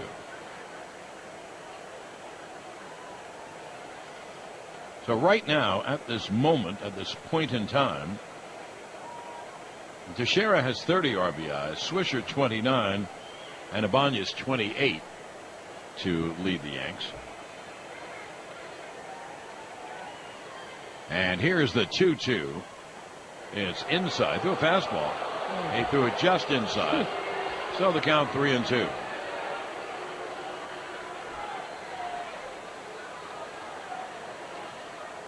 Wilson tried to bring it back over the plate, but to no avail. That was definitely a ball. Fans were booing. The payoff to Chavez. God on a miss. Well, the Yankees settled for 1 run on 1 hit, the Teixeira home run. No one left. And now at the end of 4.5, 6-5 Angels on the Yanks radio network, driven by Jeep. Any game. So kick. WCBS and WCBS FM HD3, New York. John Sterling, Susan Waldman. at Angels Stadium. To the bottom of the 5th we go. Angels have a 6-5 lead. Kendrys Morales leads off and takes a breaking ball strike from Hughes. Well, it's the 5th inning. The Daily News 5th, sponsored by the Daily News, New York's hometown everything. And we're joined in the booth by Mark Feinsand of the Daily News. Here's the 0-1. A high pop in the infield. I don't know if anyone can see it. Coming in is Ibanez. Granderson saw it and made the catch. Jeter put his palms up. He could not see the ball. And then Granderson came and made the catch. And there's one away. Well, Mark, you know, Susan and I were extolling the recent virtues of Hughes, but I guess not tonight, huh? No, he certainly has not looked anything tonight like the guy we've seen the last 3 or 4 times out. And who knows? It could just be a bad night, or it could just be better competition. But either way, certainly not a good step tonight for Phil Hughes. You put anything into the fact that he's pitching here in front of all his family and friends? With one away, the pitch is high to Mark Trumbo. I mean, it could have something to do with it, but these guys are professionals. I can't imagine that would be something that, would go out. I would think a bunch of mislocated fastballs would be a bigger concern. Right. I think you're right. The pitch to Trumbo is low. Trumbo has doubled in a run, and then he got a triple when Granderson and Swisher crashed into each other. Bubba Crosby and Gary Sheffield all over again. We're talking about that. We're actually talking about that. You got an update for us on Gardner and Robertson? The 2-0.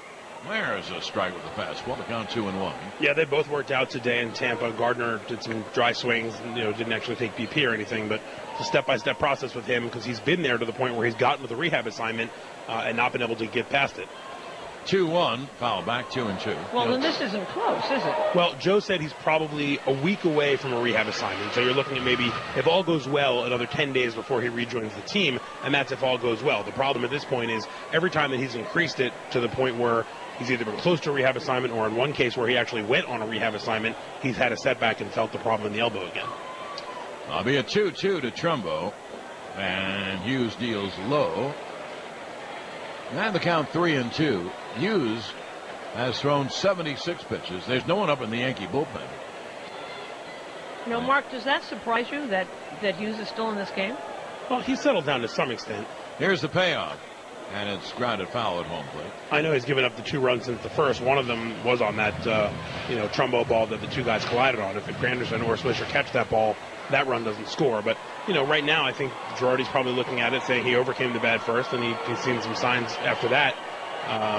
But not totally surprising. Now Hughes is all set to go, and here is the payoff.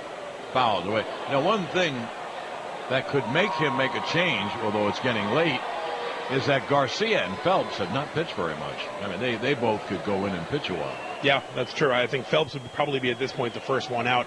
Garcia is the guy, they've looked at in games where they're either the lopsided score or you need somebody in the second or third inning. And Freddie's pitched pretty well in that long roll so far.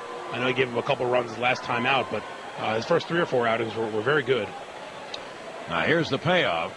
Struck him out swinging 2-8. Now, the writers sit in the press box downstairs from us. Have you heard anything? Has anyone heard anything about Weaver? Just that it was his lower back, and they were examining him. I don't think you're going to hear anything until there's actually an MRI and some results and some doctors looking at it. We know how that game goes. So I don't know that we'll necessarily hear anything before the game is over, but it is a back injury from what the Angels are telling people. Here's Howie Kendrick, a right-hand hitter, and the breaking ball is high. Kendrick, a 2-run single and a sac fly. He knocked in 3 runs. How impressed are you with Mike Trout? Very. It's hard between the catch, the home run. It's hard not to be. The 1-0 fouled away back to the screen. And he's count 1-1. Last year he came up.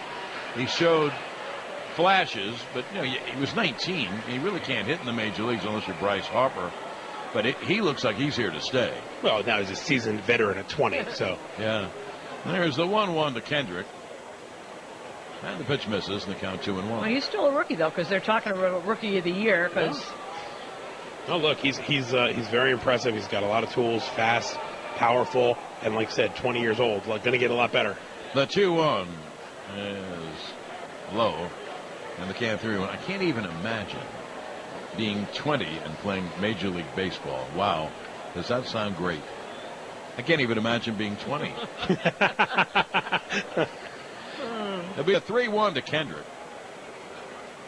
And Hughes deals line like a bullet, base hit left field. I'll tell you one thing. Howie Kendrick may not hit against the rest of the league, but man, does he hit against the Yankees. If he had to choose, he would play the Yankees every day. You mean he's not the best second baseman in baseball? Because every time we see him, he hits 700. Well, you know, they even put it in the Angels' notes when he hits against the Yankees. And a couple of years ago, he had a bad year last year. And for a couple of years, he was hitting almost 500. Well, and this isn't one of those things where he hits one pitcher well. You know, you've seen these weird things where, you know, Joe McDonald used to hit, Randy Johnson well, or Enrique Wilson used to hit Pedro Martinez well. Anybody in the Yankee uniform, this guy hits well. There's Eric Ibar, switcher to batting left. And the pitch is grounded right back to Hughes, who flips to first to get out of the inning. No runs, 1 hit, 1 left. Thank you, Mark. Thank you. And at the end of 5 innings of play, it is 6-5 Angels on the Yanks radio network, driven by Jeep. Guy who just doesn't. Nation's largest personal injury firms. You should call Celino and Barnes. WCBS has you covered.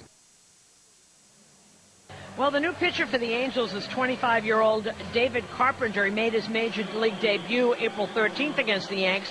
He tossed a scoreless 9th inning, but he did allow 1 hit. He pitches really well at the stadium. Very interesting. 4 1/3 innings at the stadium with no runs. Away from the Big A, he's got an ERA of 7. And he is a middle reliever. He just came up this year to be in middle relief. The first 2 hitters are right-handed. I guess that's why Sosha took out Takahashi. Takahashi went an inning and 2/3, 1 run, 2 hits, 3 strikeouts, no walks. And Carpenter came up from Arkansas, and that's Double-A. He's 24 years old. I know he's given up a lot of hits. I think 18 hits in 12 innings. Here's Russell Martin, who could use a hit. And the pitch is a fastball high on the count, 1-0. That fastball was at 89. Martin, and then the top of the order, Jeter and Granderson. And there's a strike. Or it could be that they believe that Takahashi is best at going an inning or 2 and not longer. Could be. And probably because they want him for the rest of the series. He probably can pitch a few days in a row. That'll be a 1-1 to Martin.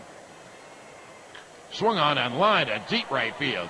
Back goes Trumbo, and he makes the catch on the edge of the track. Martin hit the ball hard, but a noisy out, 1 away.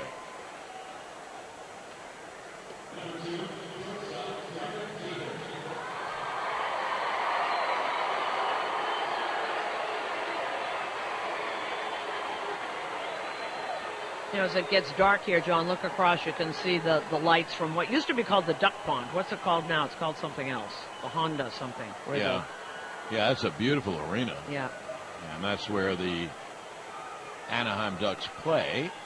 And it's right in back of the freeway, in back of the left center field fence. Well, here's Jeter. He's 1 for 3. And Carpenter deals. Caught out of miss. Slider away. Carpenter looks like he is very big. He's 6'2", 6'3". 6'3", 185, it says. Trumbo in right field plays straight away. Borges in center plays straight away. But the left fielder, Trout, is away over in left center for Jeter. Another breaking ball outside. Jeter laid off, and the count 1-1. Texas won their game. They beat Seattle. Everything over in the American League. And north of here, depending on traffic, by about 40 minutes. Milwaukee's beating the Dodgers 3-2. Pitch. Foul. First base out of play. I love it when people out here say it's 20 minutes with there's no traffic. There's always traffic. Right. Oh, I've heard, especially on Fridays, like New York, that the drive from L.A. to Anaheim on Friday, that could be 2-3 hours in the ground, so the catcher would not have a great chance to throw. I doubt he's going to go, though. And the pitch is way outside. As an example, Bobby Wilson caught it, but he was down on the ground because he had to reach way out. So the count 1-2. And Bobby Wilson does look into the dugout, and that's Sosha who gives those signs. He probably calls the pitches. Jeter takes his lead. That'll be a 1-2 to Granderson. And the pitch is pop foul, third base side. It's going to make the seats by about 3 rows. So the count holds at 1-2.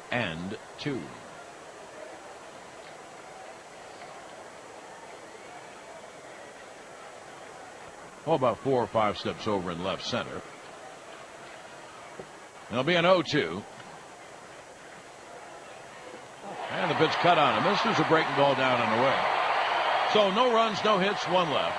And now at the end of 5 1/2, 6-5 Angels on the Yanks radio network, driven by Jeep. Now during the leadership sales drive at your Tri-State Ford dealer, you'll get incredible savings on the... Now here we go to the bottom of the 6th. It's Hughes' job now to hold the Angels at 6. The Angels have a 1-run lead, 6-5, bottom of the 6th. And here is the center fielder, Peter Borges. He's a right-hand hitter. He's 0 for 2. And Hughes deals a grounder right off Hughes' leg. It'll be a base hit.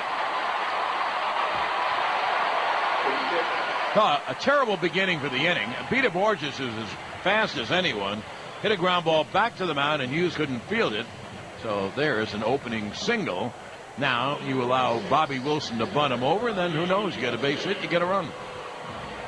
Scoreboard update sponsored by Geico. 15 minutes could save you 15% or more on car insurance. Call Geico at 1-800-947-AUTO or visit them at geico.com.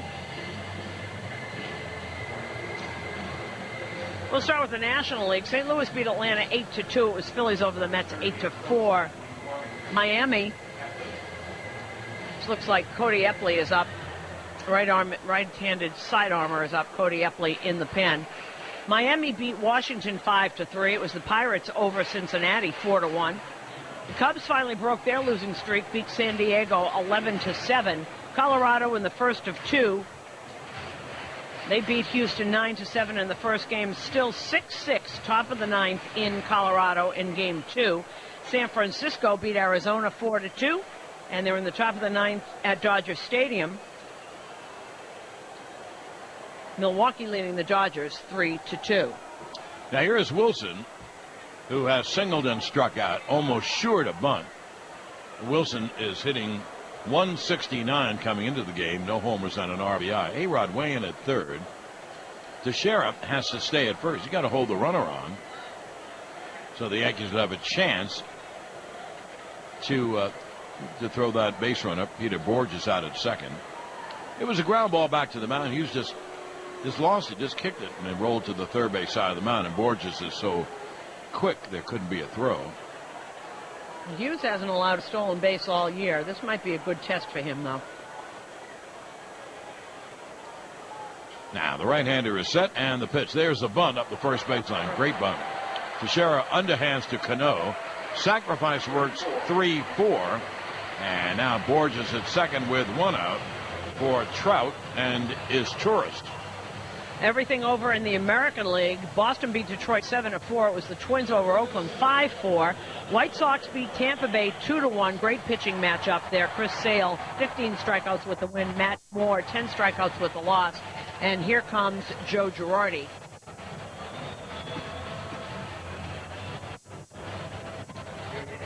And this call of the bullpen is sponsored by Hyundai. Visit your local Hyundai. Epley comes. Held him after that. Well, here is Mike Trout. He's a right-hand hitter. Trout, and then the switch hitter is Tourist. They're in front of Pujols. Mike Trout has an infield single, flied out, and hit a home run. Tall, strong right-hand hitter. And the side armor, Epley, deals. Well, there's a strike on the outside corner. Epley and Rapata, with all the injuries to the bullpen, have done a very good job. They're the righty and lefty, both are side armors. And they're the righty and lefty in front of Boone Logan and Corey Wade, and then, of course, Soriano. Now be an 0-1.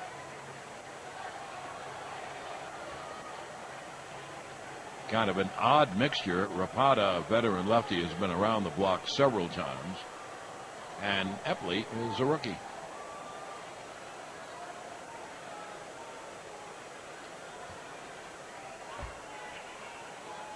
Borges leads off second. Cano holding him close. And the pitch. And Trout bluff bunt takes a strike in the count 0-2. Tonight's pitch count is brought to you by 5 Hour Energy. When you got to get stuff done. Used through 87 pitches, 66 for strikes. So they say in baseball, when people get hurt, someone else gets a chance to step up. And I think Cody Epper's done a terrific job. He certainly has. It'll be an 0-2 to Trout. It's been back and forth. This is his third time with the big club. Back and forth to the Scranton Nomads 3 times.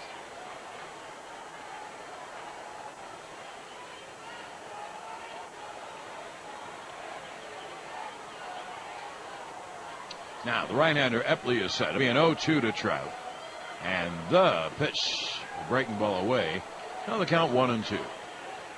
Tonight's injury report is brought to you by Advanced Radiation Centers in New York. When it comes to fighting cancer, precision is everything. Once again, Brett Gardner has not started a swing off a tee, taking dry swings today to try and test that elbow. If all goes well, he should be back in about 10 days.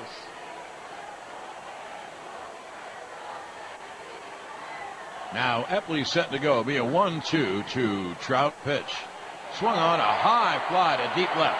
Back goes Ibanez toward the track, and he makes a catch at the wall and fires into Jeter. Oh, I didn't think he had a chance. Ibanez never gave up on the ball. He ran to deep left center, and when he made the catch, he was bang against the wall. So a really nice play by Raul. And he looked at the wall twice to see where it was. And he went a long way for that. He was right next to Granderson when Granderson was crossing in front of him when he got that. And John, if we look at the screen, he's not even in the picture when he hits that ball and comes out and gets it and then crashes into the wall, turns around and throws back in immediately. He did a good job. He really did. And for Trout, he hit the ball a long way again. Now here is Meiser is Turris. He's a switcher to batting left. With Borges at second and 2 men out in the bottom of the 6th. And the Angels have a 6-5 lead. Now the right-hander Epley is set to go. And he deals a ground ball missed by Epley, picked up by Cano, throws to first, not in time. The Angels have a rally in this inning. First and third, 2 out in Pujols. They have a rally in this inning because the Yankee pitchers have been unable to field their position. First Hughes, and there Epley as Turris grounded the ball, and he just missed it. High bounce, he just missed it. And a run was saved by Mark Teixeira, and that's not, no one's going to find out about this, but that throw took him way off the bag. He was stretched out towards the outfield, facing the other way, but had enough wherewithal to get up and look at third base and see where Borges was. Now the Angels have their big hitter up, first and third, 2 out. Pujols has singled twice and struck out.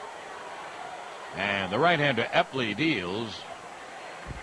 And the pitch is low in the count 1-0. Because if Teixeira either lollygags or the ball gets by him, Borges, who's as fast as anybody in the league, comes home and they've got another run. So good play in the end of that by Teixeira.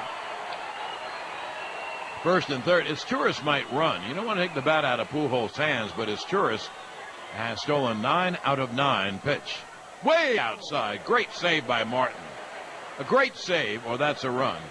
Now, one thing, it's easy to say pitch carefully to Pujols. You got a left-hand hitter up next who's a very good hitter, Kendrys Morales. So Martin goes out to talk to Epley. If Turris runs, the Yankees have to decide if they're going to throw through, because they don't get him. Borges is a very aggressive base runner. He'll probably come home.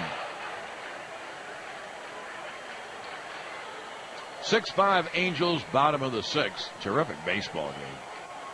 So much going on in this game. And Epley behind Pujols, 2-0.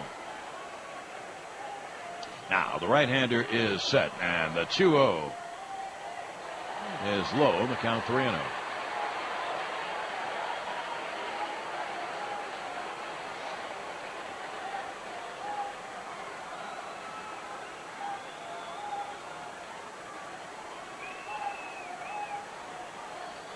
In the New York pen, David Phelps is warming up. The 3-0.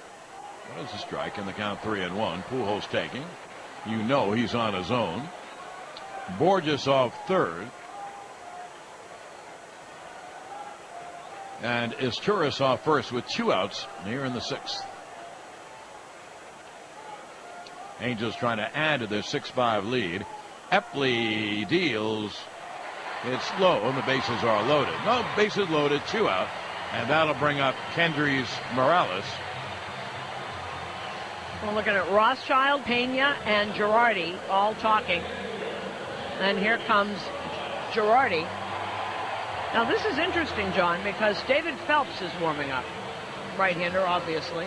So he would take out a side-arming. Joe Girardi was walking out to the mound. We got a look at Mike Harkey, the bullpen coach, yelling instructions to David Phelps or giving him encouragement. Big spot for the youngster. Well, you know, we say often that, you know, the biggest outs could be earlier than the 9th. Well, here's one of them. The Yankees are trailing 6-5. A base hit would mean 2. Bases loaded, 2 out. Morales, a switch hitter batting left, has singled and then flied out twice. No, he's 1 for 3. You know, you always say that pitchers are concentrating. I mean, both Epley and Phelps are rookies. You can't not know when you come in that that's Albert Pujols and Kendrys Morales standing there. You can't not know. Now the Yankees, who don't do a lot of it, overshift on Morales. 3 infielders on the right side. And the pitch is swung on and lined to left center field. There's a base hit. It's in the gap. 2-run score. Pujols goes to third. They'll hold him there. It is a 2-run double for Kendrys Morales. And the Angels take an 8-5 lead. Well, he jumped right on that first pitch, and there was no doubt about it. You know, and Morales is probably saying this is a rookie. He's going to make, and that was a breaking pitch, and it actually stayed too far up. It was about waist high when Morales went with it. Very strong. But in this inning, the Yankees have victimized themselves because both pitches allowed an infield single that should have been sure outs. Now give credit to Morales, hit the ball on the nose to left center for 2, and the Angels have an 8-5 lead. Here's Mark Trumbo, and he takes a strike. For Morales, he has 3 RBIs in the game. He now has 17.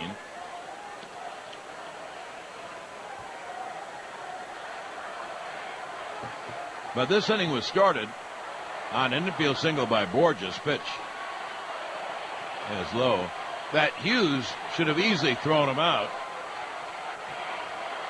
And then after 2 outs, Izturis hit a ground ball that somehow Epley missed. It was a high bouncer, and it went over his glove. Hey, what are you going to do? There'll be a 1-1 to Trumbo. He grounds it foul outside of third. Well, the Angels have an 8-5 lead. Now Hughes gives up one of those runs, but he gave up 7. And Epley thus far has given up one of those runs, but he got a runner at third at Pujols. That's his responsibility. There'll be a 1-2 to Trumbo. Now the Angels have an 8-5 lead, and there's a big batter too. A base hit would mean 2 more. The pitch is hit on the ground to second. Cano fields and throws out Trumbo. However, damage has been done. 2 runs on 3 hits and 2 left. And now the end of 6. 8-5 Angels on the Yanks radio network driven by Jeep. Brute, the official shaving partner down the run to the playoffs with Brute antiperspirant in the. Now we go to the top of the 7th inning. Robbie Cano will lead off. Yankees now trail by 3, 8-5, which has been their biggest deficit. They're down 4-3, 5-3. The pitch to Cano, swung on and line to center. Borges going back. It's way over his head. 1 hop to the left center field wall, and Cano steams into second with a double. Now, Robbie hit the ball great. That's the kind of hitter he is. But you have to get your hits at the right time, and the Yankees have not been able to get the big hits with men on base. So Cano doubles, put a charge into that in left center. He's safe at second. Help keep your family safe and secure with 167 years of financial strength. New York Life Insurance Company can help ensure your loved ones will always be taken care of. Find out more at NewYorkLife.com.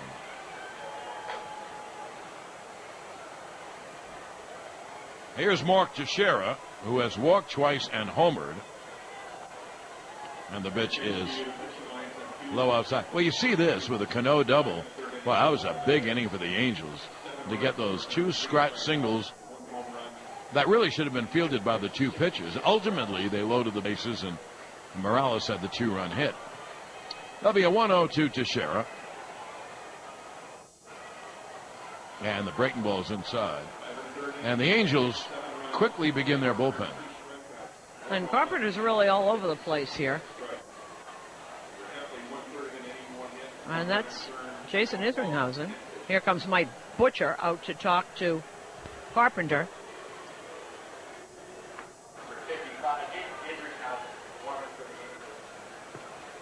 The line is complete on Epley, a third of an inning, 1 run, 1 hit, no strikeouts, 1 walk.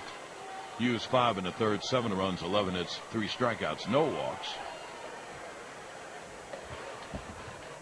But it's a wild game, so you can't. No, the Yankees certainly are capable of getting a couple of big hits. They have Cano at second with no one out. It'll be a 2-0 to Teixeira. And after that, you have Ibanez and Swisher and Chavez. Now, the Angels have one more lefty, and he is a terrific one. He closes every now and then, Scott Downs, but he's not up. There'll be a 2-0 to Teixeira. And the pitch outside, sinker outside, and the count 3-0. Well, he uses him pretty much to close. He's got Frieri, who gets lefties and righties out. And Izzy, if Izzy comes in, Isringhausen now in his 18th year in the big leagues. 3 infielders on the right side. And the 3-0. There's a strike, and the count 3-1 on Teixeira. So Teixeira took that pitch. It was a fastball up in the strike zone. Now the count 3-1. Cano leads off second.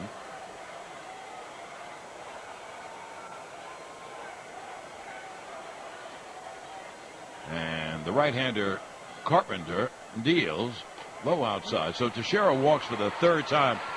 And one thing about Teixeira, he does 2 things very well. He gets on base and he drives in runs.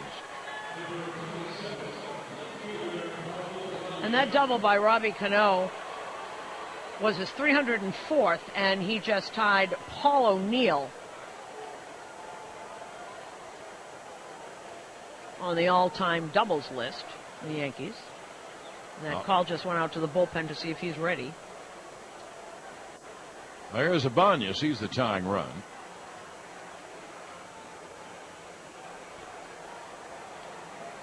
The next 3 hitters up are lefty switch lefty. So if you keep a right-hander in, they have a right-hander on the hill, and they have a right-hander in the bullpen. All 3 are lefty hitters. Here's Ibanez, the tying run. Raul hit a sac fly, flied out and grounded out. And here comes Socha. So they will go with Izzy. And they were just waiting for Izzy to get a couple more. 18-year veteran Jason Isringhausen in on the mound, coming back once again. Pitched last year, obviously, for the Mets, but came back from Tommy John. He will be 40 on September 7th. It's also my birthday, September 7th. Yeah. Well, you know, you mentioned he's 40. It's going to be 40. As the old gag goes, Jamie Moyer calls him kid. That's right. Isringhausen has been in 17 games, 17 innings, and he's given up 13 hits. But he's also given up 10 walks. And the next 3 hitters are all professional hitters who will take pitches. Ibanez digs in, a left-hand hitter. He is the tying run. 8-5 Angels, top of the 7th. Cano at second, Teixeira at first, and no one out. And the right-hander deals outside fastball, 1-0. He may be 40 or near 40, but he could still throw. That was 90. Indeed, he closed for a while.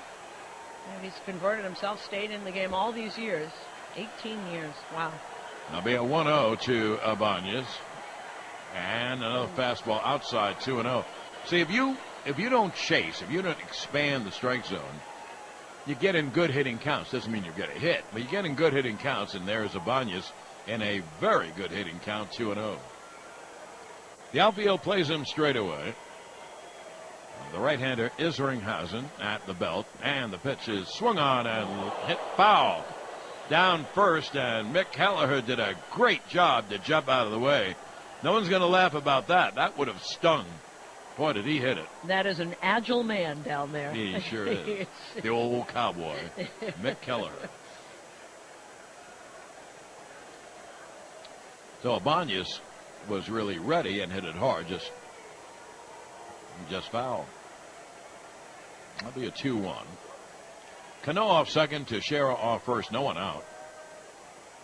And the pitch swung on and driven to deep right center field. Back goes Trumbo, leaps, and he can't make the catch. It goes off the wall, but the Yankees are going to have the bases loaded. No one scores.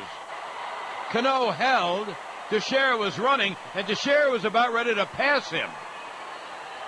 Well, the Yankees don't score, and they should have. He hit a bullet to right, which went over the head of Trumbo and one-hopped the wall. So the Yankees now have a big opportunity.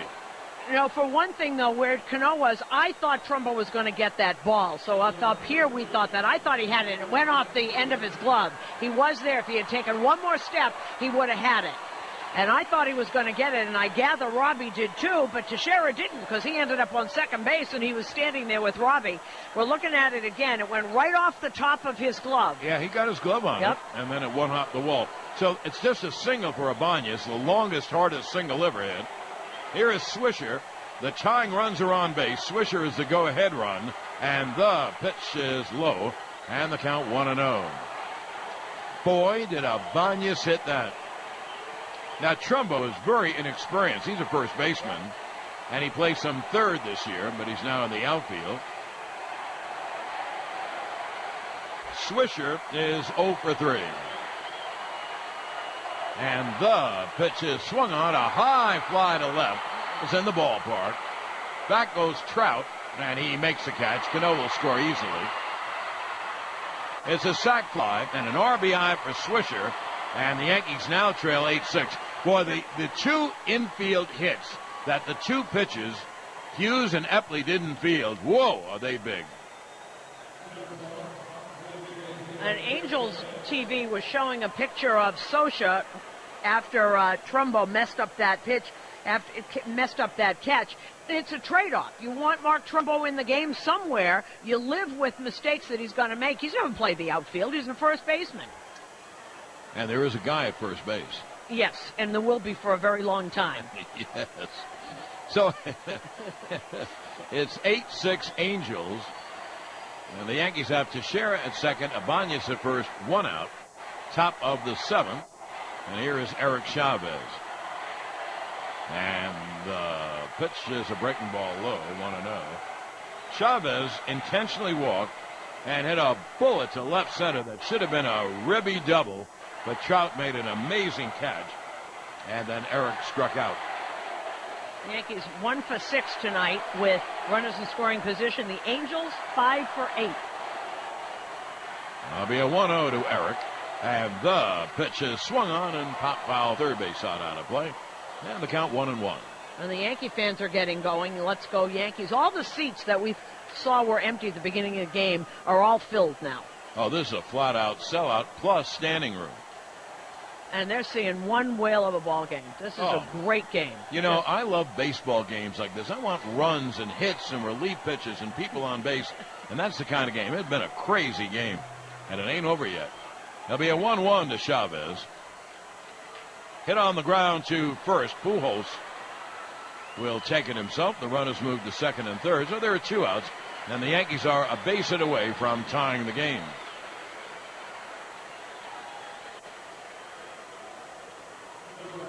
Now, to be perfectly honest, if the Yankees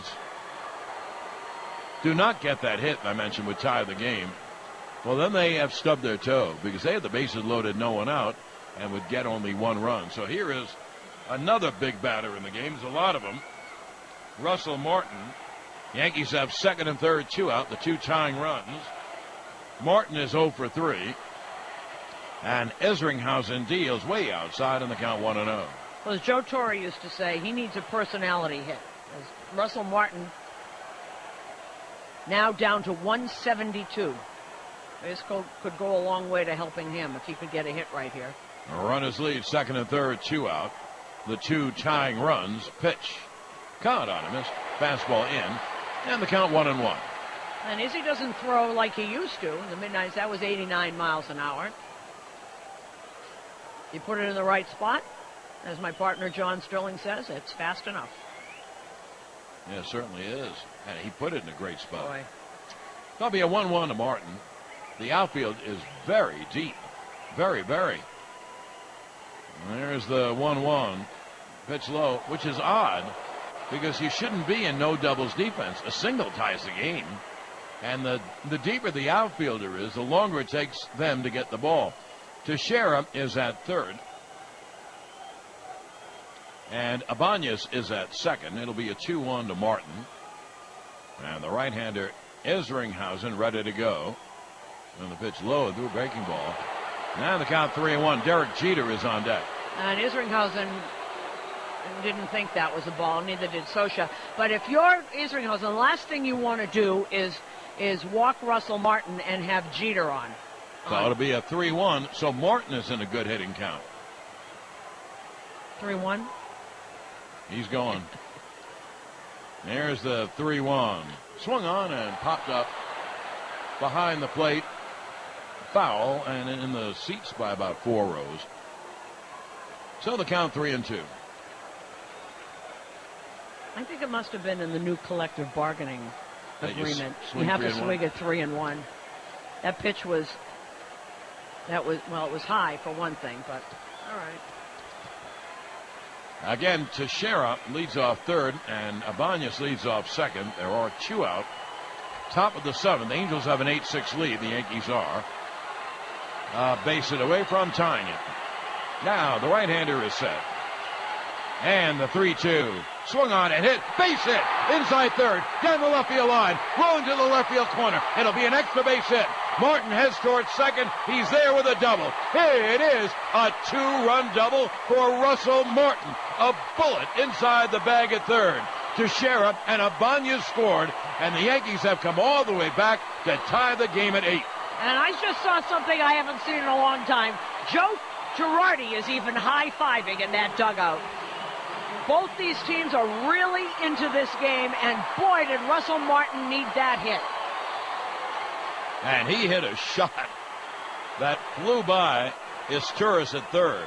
Here's Jeter, and Martin at second is the go-ahead run. Because this game has a long way to go, so. Martin was pumping his fist at second base.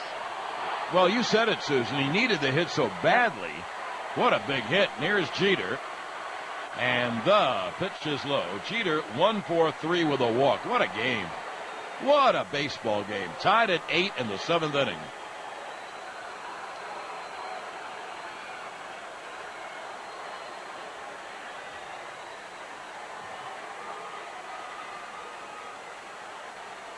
Now the right-hander is set. Isringhausen and the 1-0. Caught on him. And the count 1-1.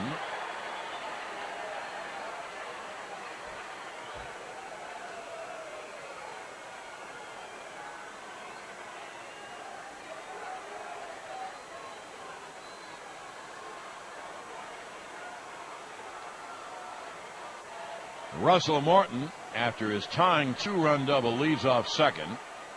And it'll be a 1-1 to Jeter. Ground ball to short. Ibar fields and throws in time. Well, the Yankees get off the deck and get 3 runs on 3 hits and leave 1. Now at the end of 6.5, we're tied at 8 on the Yanks Radio Network, driven by Jeep. Details, tax, title, and license extra. Call 877-216-4114 for lease details. Offer ends 7212. Follow the Yankees with the MLB.com @BAT12 app for your iPhone, iPad, Android, and Windows mobile device. Text @BAT to 31826 or visit Yankees.com for details. Well, to the bottom of the 8th, the Angels have big hitters coming up. Fans all season long, when the Yankees score 6 or more runs and win, Papa John's will offer 50% off regular menu prices at papajohns.com all day tomorrow. Use promo code Yankees6. Well, here's a table setter. Meiser is Torres. And then Pujols, Morales, and Drumbo pitch outside. And the count 1-0. As Torres is 1 for 4. He had another one of those, 2 singles. That on, the ball game is tied at 8.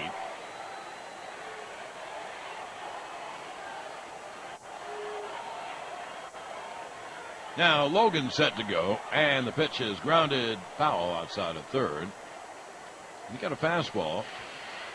Tomorrow night, a great pitching matchup. Andy Pettit, who's been so brilliant for the Yanks, against the guys who've been brilliant all year for the Angels, right-handed Dan Aaron. Our next game tomorrow night, we'll be on the air at 9:30 with the pregame and 10:05 with the play-by-play. And that's sponsored by London Jewelers on Long Island, serving you and your family since 1926. Here's Logan's 0-1. And the fastball just missed outside, 1-1.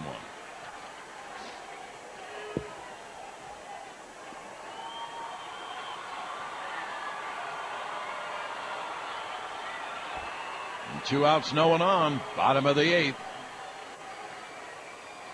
In a tie 8-8 game. Now Logan set to go. The pitch caught on him, missed on the breaking ball. And the count 1-2. And that was a very weak swing by Morales. He's shaking his head. He can't believe he swung at that. Before Kendrick got hurt, 2010, he hit .524 against the Yankees. 3 homers and 11 RBIs.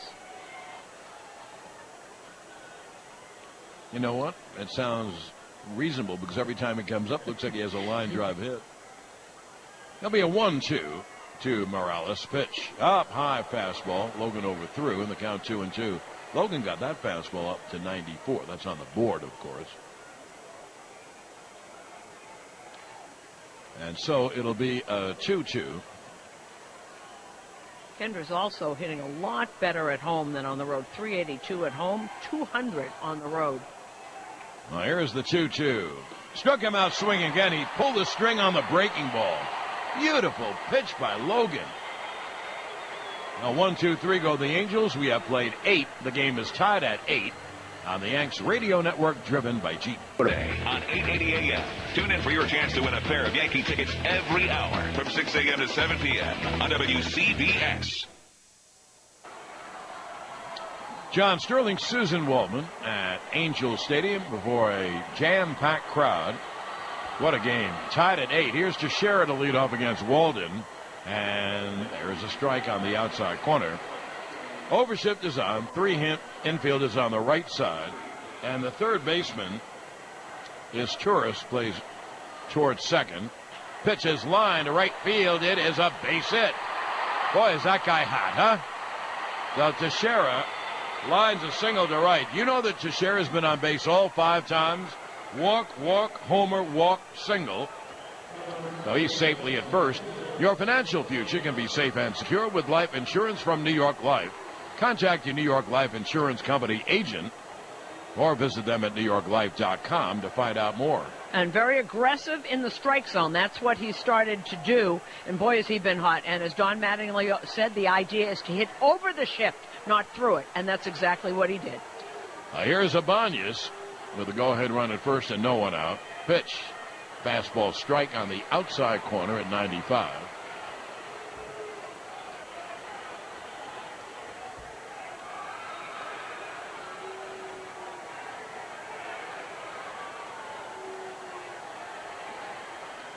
It'll be an 0-1 to Ibanez. Swung on and hit in the air to left center. On the run is Borges. He's there to make the catch. Back to first goes Teixeira. And there's one away. But one thing I would say that both Teixeira and Ibanez had pretty good swings off Walden. Indeed. And you're not going to get much past Borges. There's nothing that he's not going to catch out there. He's awfully good. Well, here's Swisher, 0 for 3 with a sac fly.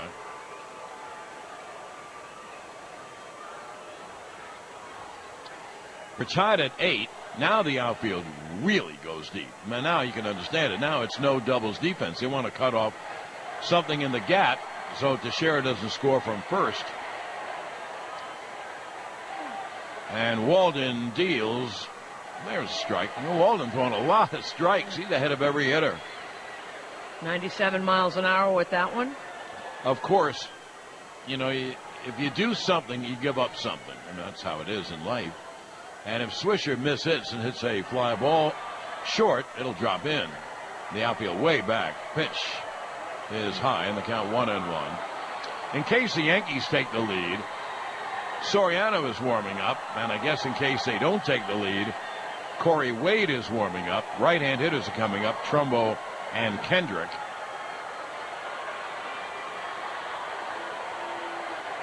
It'll be a 1-1 to Swisher. Swung on, foul down the left field line out of play in the count 1-2. And Scioscia giving signs to his catcher, Bobby Wilson. Wilson looking in. I don't think they have to worry about Teixeira going anywhere, but maybe he's calling pitches, maybe he's calling areas.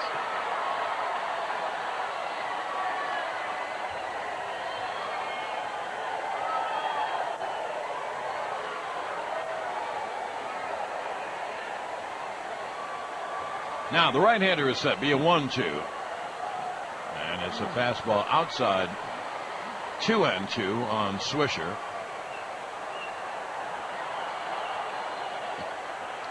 Eric Chavez is the on-deck hitter. The Angel bullpen is quiet. Walden is their sixth pitcher. Now the right-hander is set, the 2-2. Is a high fly down the left field line. Trout right on the line makes the catch right on the line, and they're a two-way. Well, 98 mile an hour pitch right there. Can't get around on it. Very difficult. Now 2 down. Here's Eric Chavez.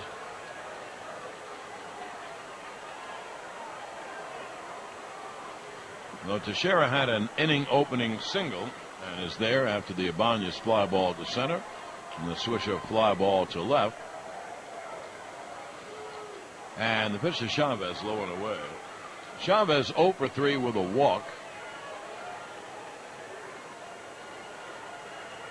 The outfield is so deep. Now that's to cut off the extra base hit so Teixeira doesn't score. That'll be a 1-0. Foul back. Trout is deep in left. Borges is practically out of the picture in center. And Trumbo in right field is playing just a few steps in front of the warning track where the beginning of the right field scoreboard wall is.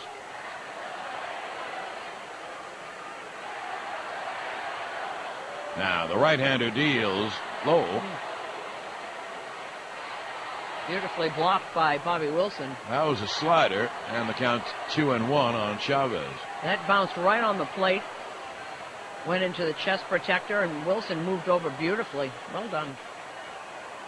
Every pitch, John, he looks over at Scioscia. I'm sure he's calling pitches. Yeah. There'll be a 2-1. Foul straight back, and the count 2-2. And there are different theories on that. Joe Torre would never do that, and he was an ex-catcher. He felt that the catcher could see things you can't see from the dugout. Where the batter's feet are, is he moving back, is he moving up? You have to trust your catcher, obviously. That'll be a 2-2 to Chavez. Teixeira, a very short lead off first. And the pitch is swung on and foul, third base side out of play. So the count holds 2-2. Also, one theory there, Wilson, just a kid, and he's the backup, hasn't had a lot of playing time.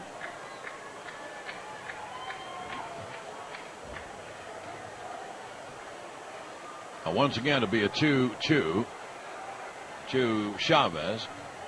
Teixeira, a short lead off first. And the pitch is up high, 3-2.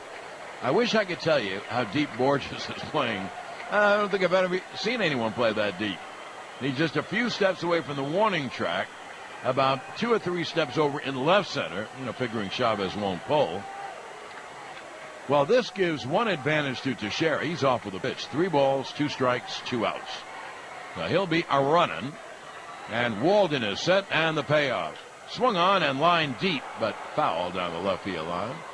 Chavez hit it very well, but foul down the line. Teixeira trots back to first. And it's going to be very tough for Chavez to get a run on those pitches. That was a 98-mile-an-hour fastball.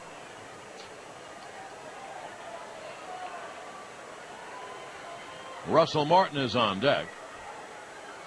And Walden holds a set and deals. Low outside, ball 4. Well, that pushes the go-ahead run to second. Now the outfield will come up. Here is Russell Martin, who got a big hit, both for Martin, who needed it, and the Yankees. Martin had a 2-run double in the 7th inning with 2 out, and that tied the game. And here comes Mike Butcher to talk to Walden. Butcher doing all the talking.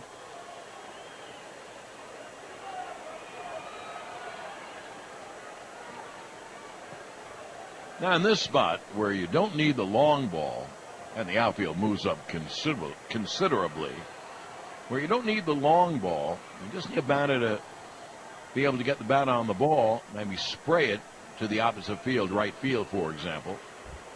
Teixeira, though, has to make sure he has a big lead off second. He's got to score. They will run him under every circumstance if the ball goes to the outfield. Now here's Martin, a right-hand hitter. Teixeira off second and Chavez off first. And the pitch is foul back. Count 0-1. And if you can meet the ball with the bat, you use the power of Walden's pitches. That's 97 miles an hour. So if you can get the bat on it, and not, that was off the end of the bat, so it goes straight back. If you can get the center of the bat on it, easier said than done, obviously. But just meet the ball, as John said. It'll go someplace because you use the power of the pitcher's pitch.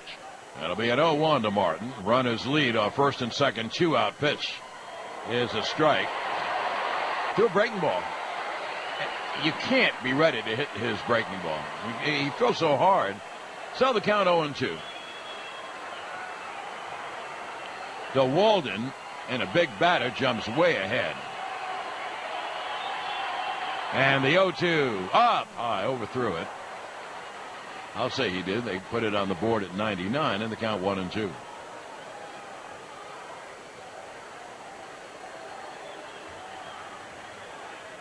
Now Walden takes a deep breath, composing himself, getting ready for a big pitch. It'll be a 1-2 to Martin. Hit on the ground up the middle. It's grabbed by Ibar. He has no play. Throws back to third. Teixeira is there. It just wasn't hit hard enough to go through. First, when you saw the ball hit, you think that's the go-ahead run. It just wasn't hit hard enough. And Ibar ran it down behind second. He had no chance to get Martin, so he threw back to third. So the Yankees have first and third, 2 out. And here is the captain. Well, that was a smart play, actually, by Ibar, because Teixeira had turned the corner, and if he throws any place else, Teixeira maybe turns the corner more and scores. That's the way to keep him at third base right there. So the Yankees have the bases loaded. Teixeira at third, Chavez at second, Martin at first. Here is Jeter. Now, one thing, this changes the game a little bit. You don't need a hit. It could be a walk. It could be a hit batsman. It could be a wild pitch. Bases loaded, 2 out. Top of the ninth, tied at 8. And here's Jeter, and the pitch is grounded wide of first.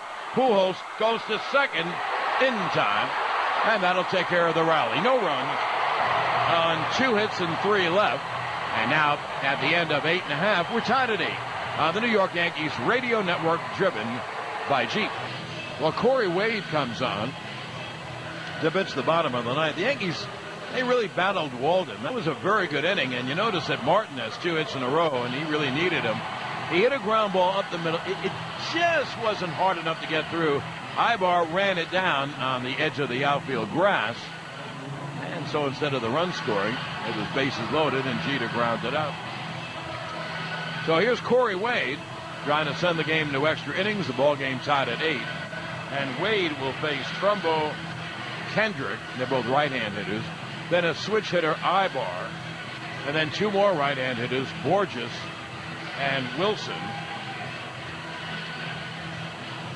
And the radio announcer for the Angels, they're right next to us, Terry Smith and Mark Langston. And Terry said that he didn't think that Downs would be up in the pen at all tonight. He's pitched 3 days in a row. That's Frieri out there. He's pitched 4 out of 5. And Santana is out there just in case. Now here's Trumbo as we go to the bottom of the 9th inning, all tied at 8.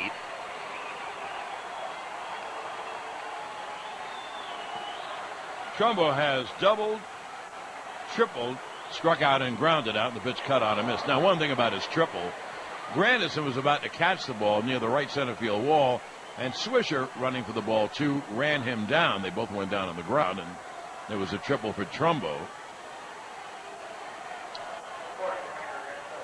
Bottom of the 9th, tied at 8, and the pitch is outside. The count 1-1.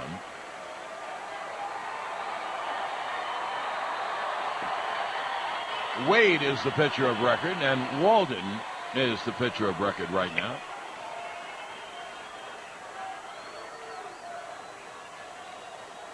And now the right-hander is set, and the 1-1. There goes to deep left. If it's fair, that ball is gone. Angels win.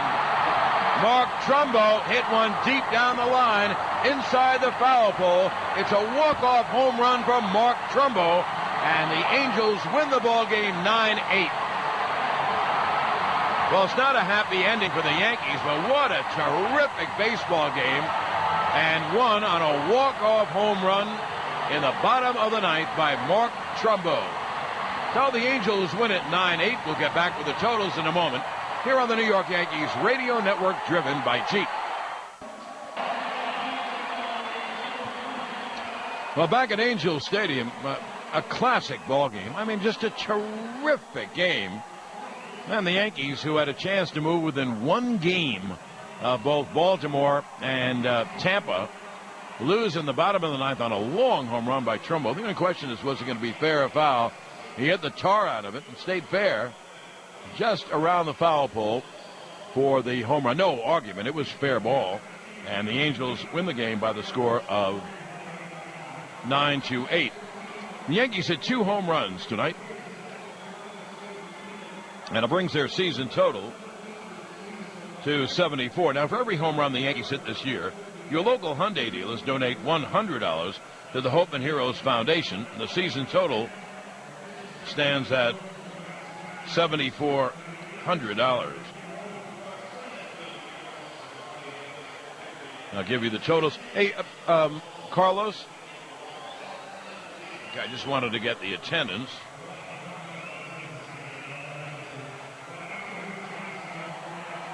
Well, what a big crowd. Wait till you hear this crowd. I think bigger than their sellout figure.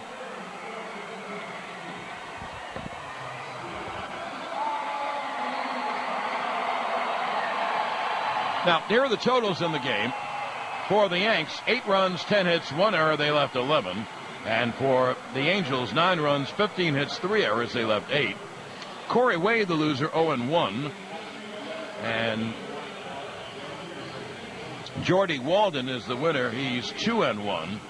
And the Yankees are now 26-22. Their 5-game win streak comes to an end. The Angels get to 500. They're 25-25. And they have now won 7 in a row. The attendance, the ballpark normally holds, I think, 41 or 42. Well, the attendance tonight, 44,016. The time of the game, 3 hours and 38 minutes. And once again, the final score, the Angels 9 and the Yankees 8.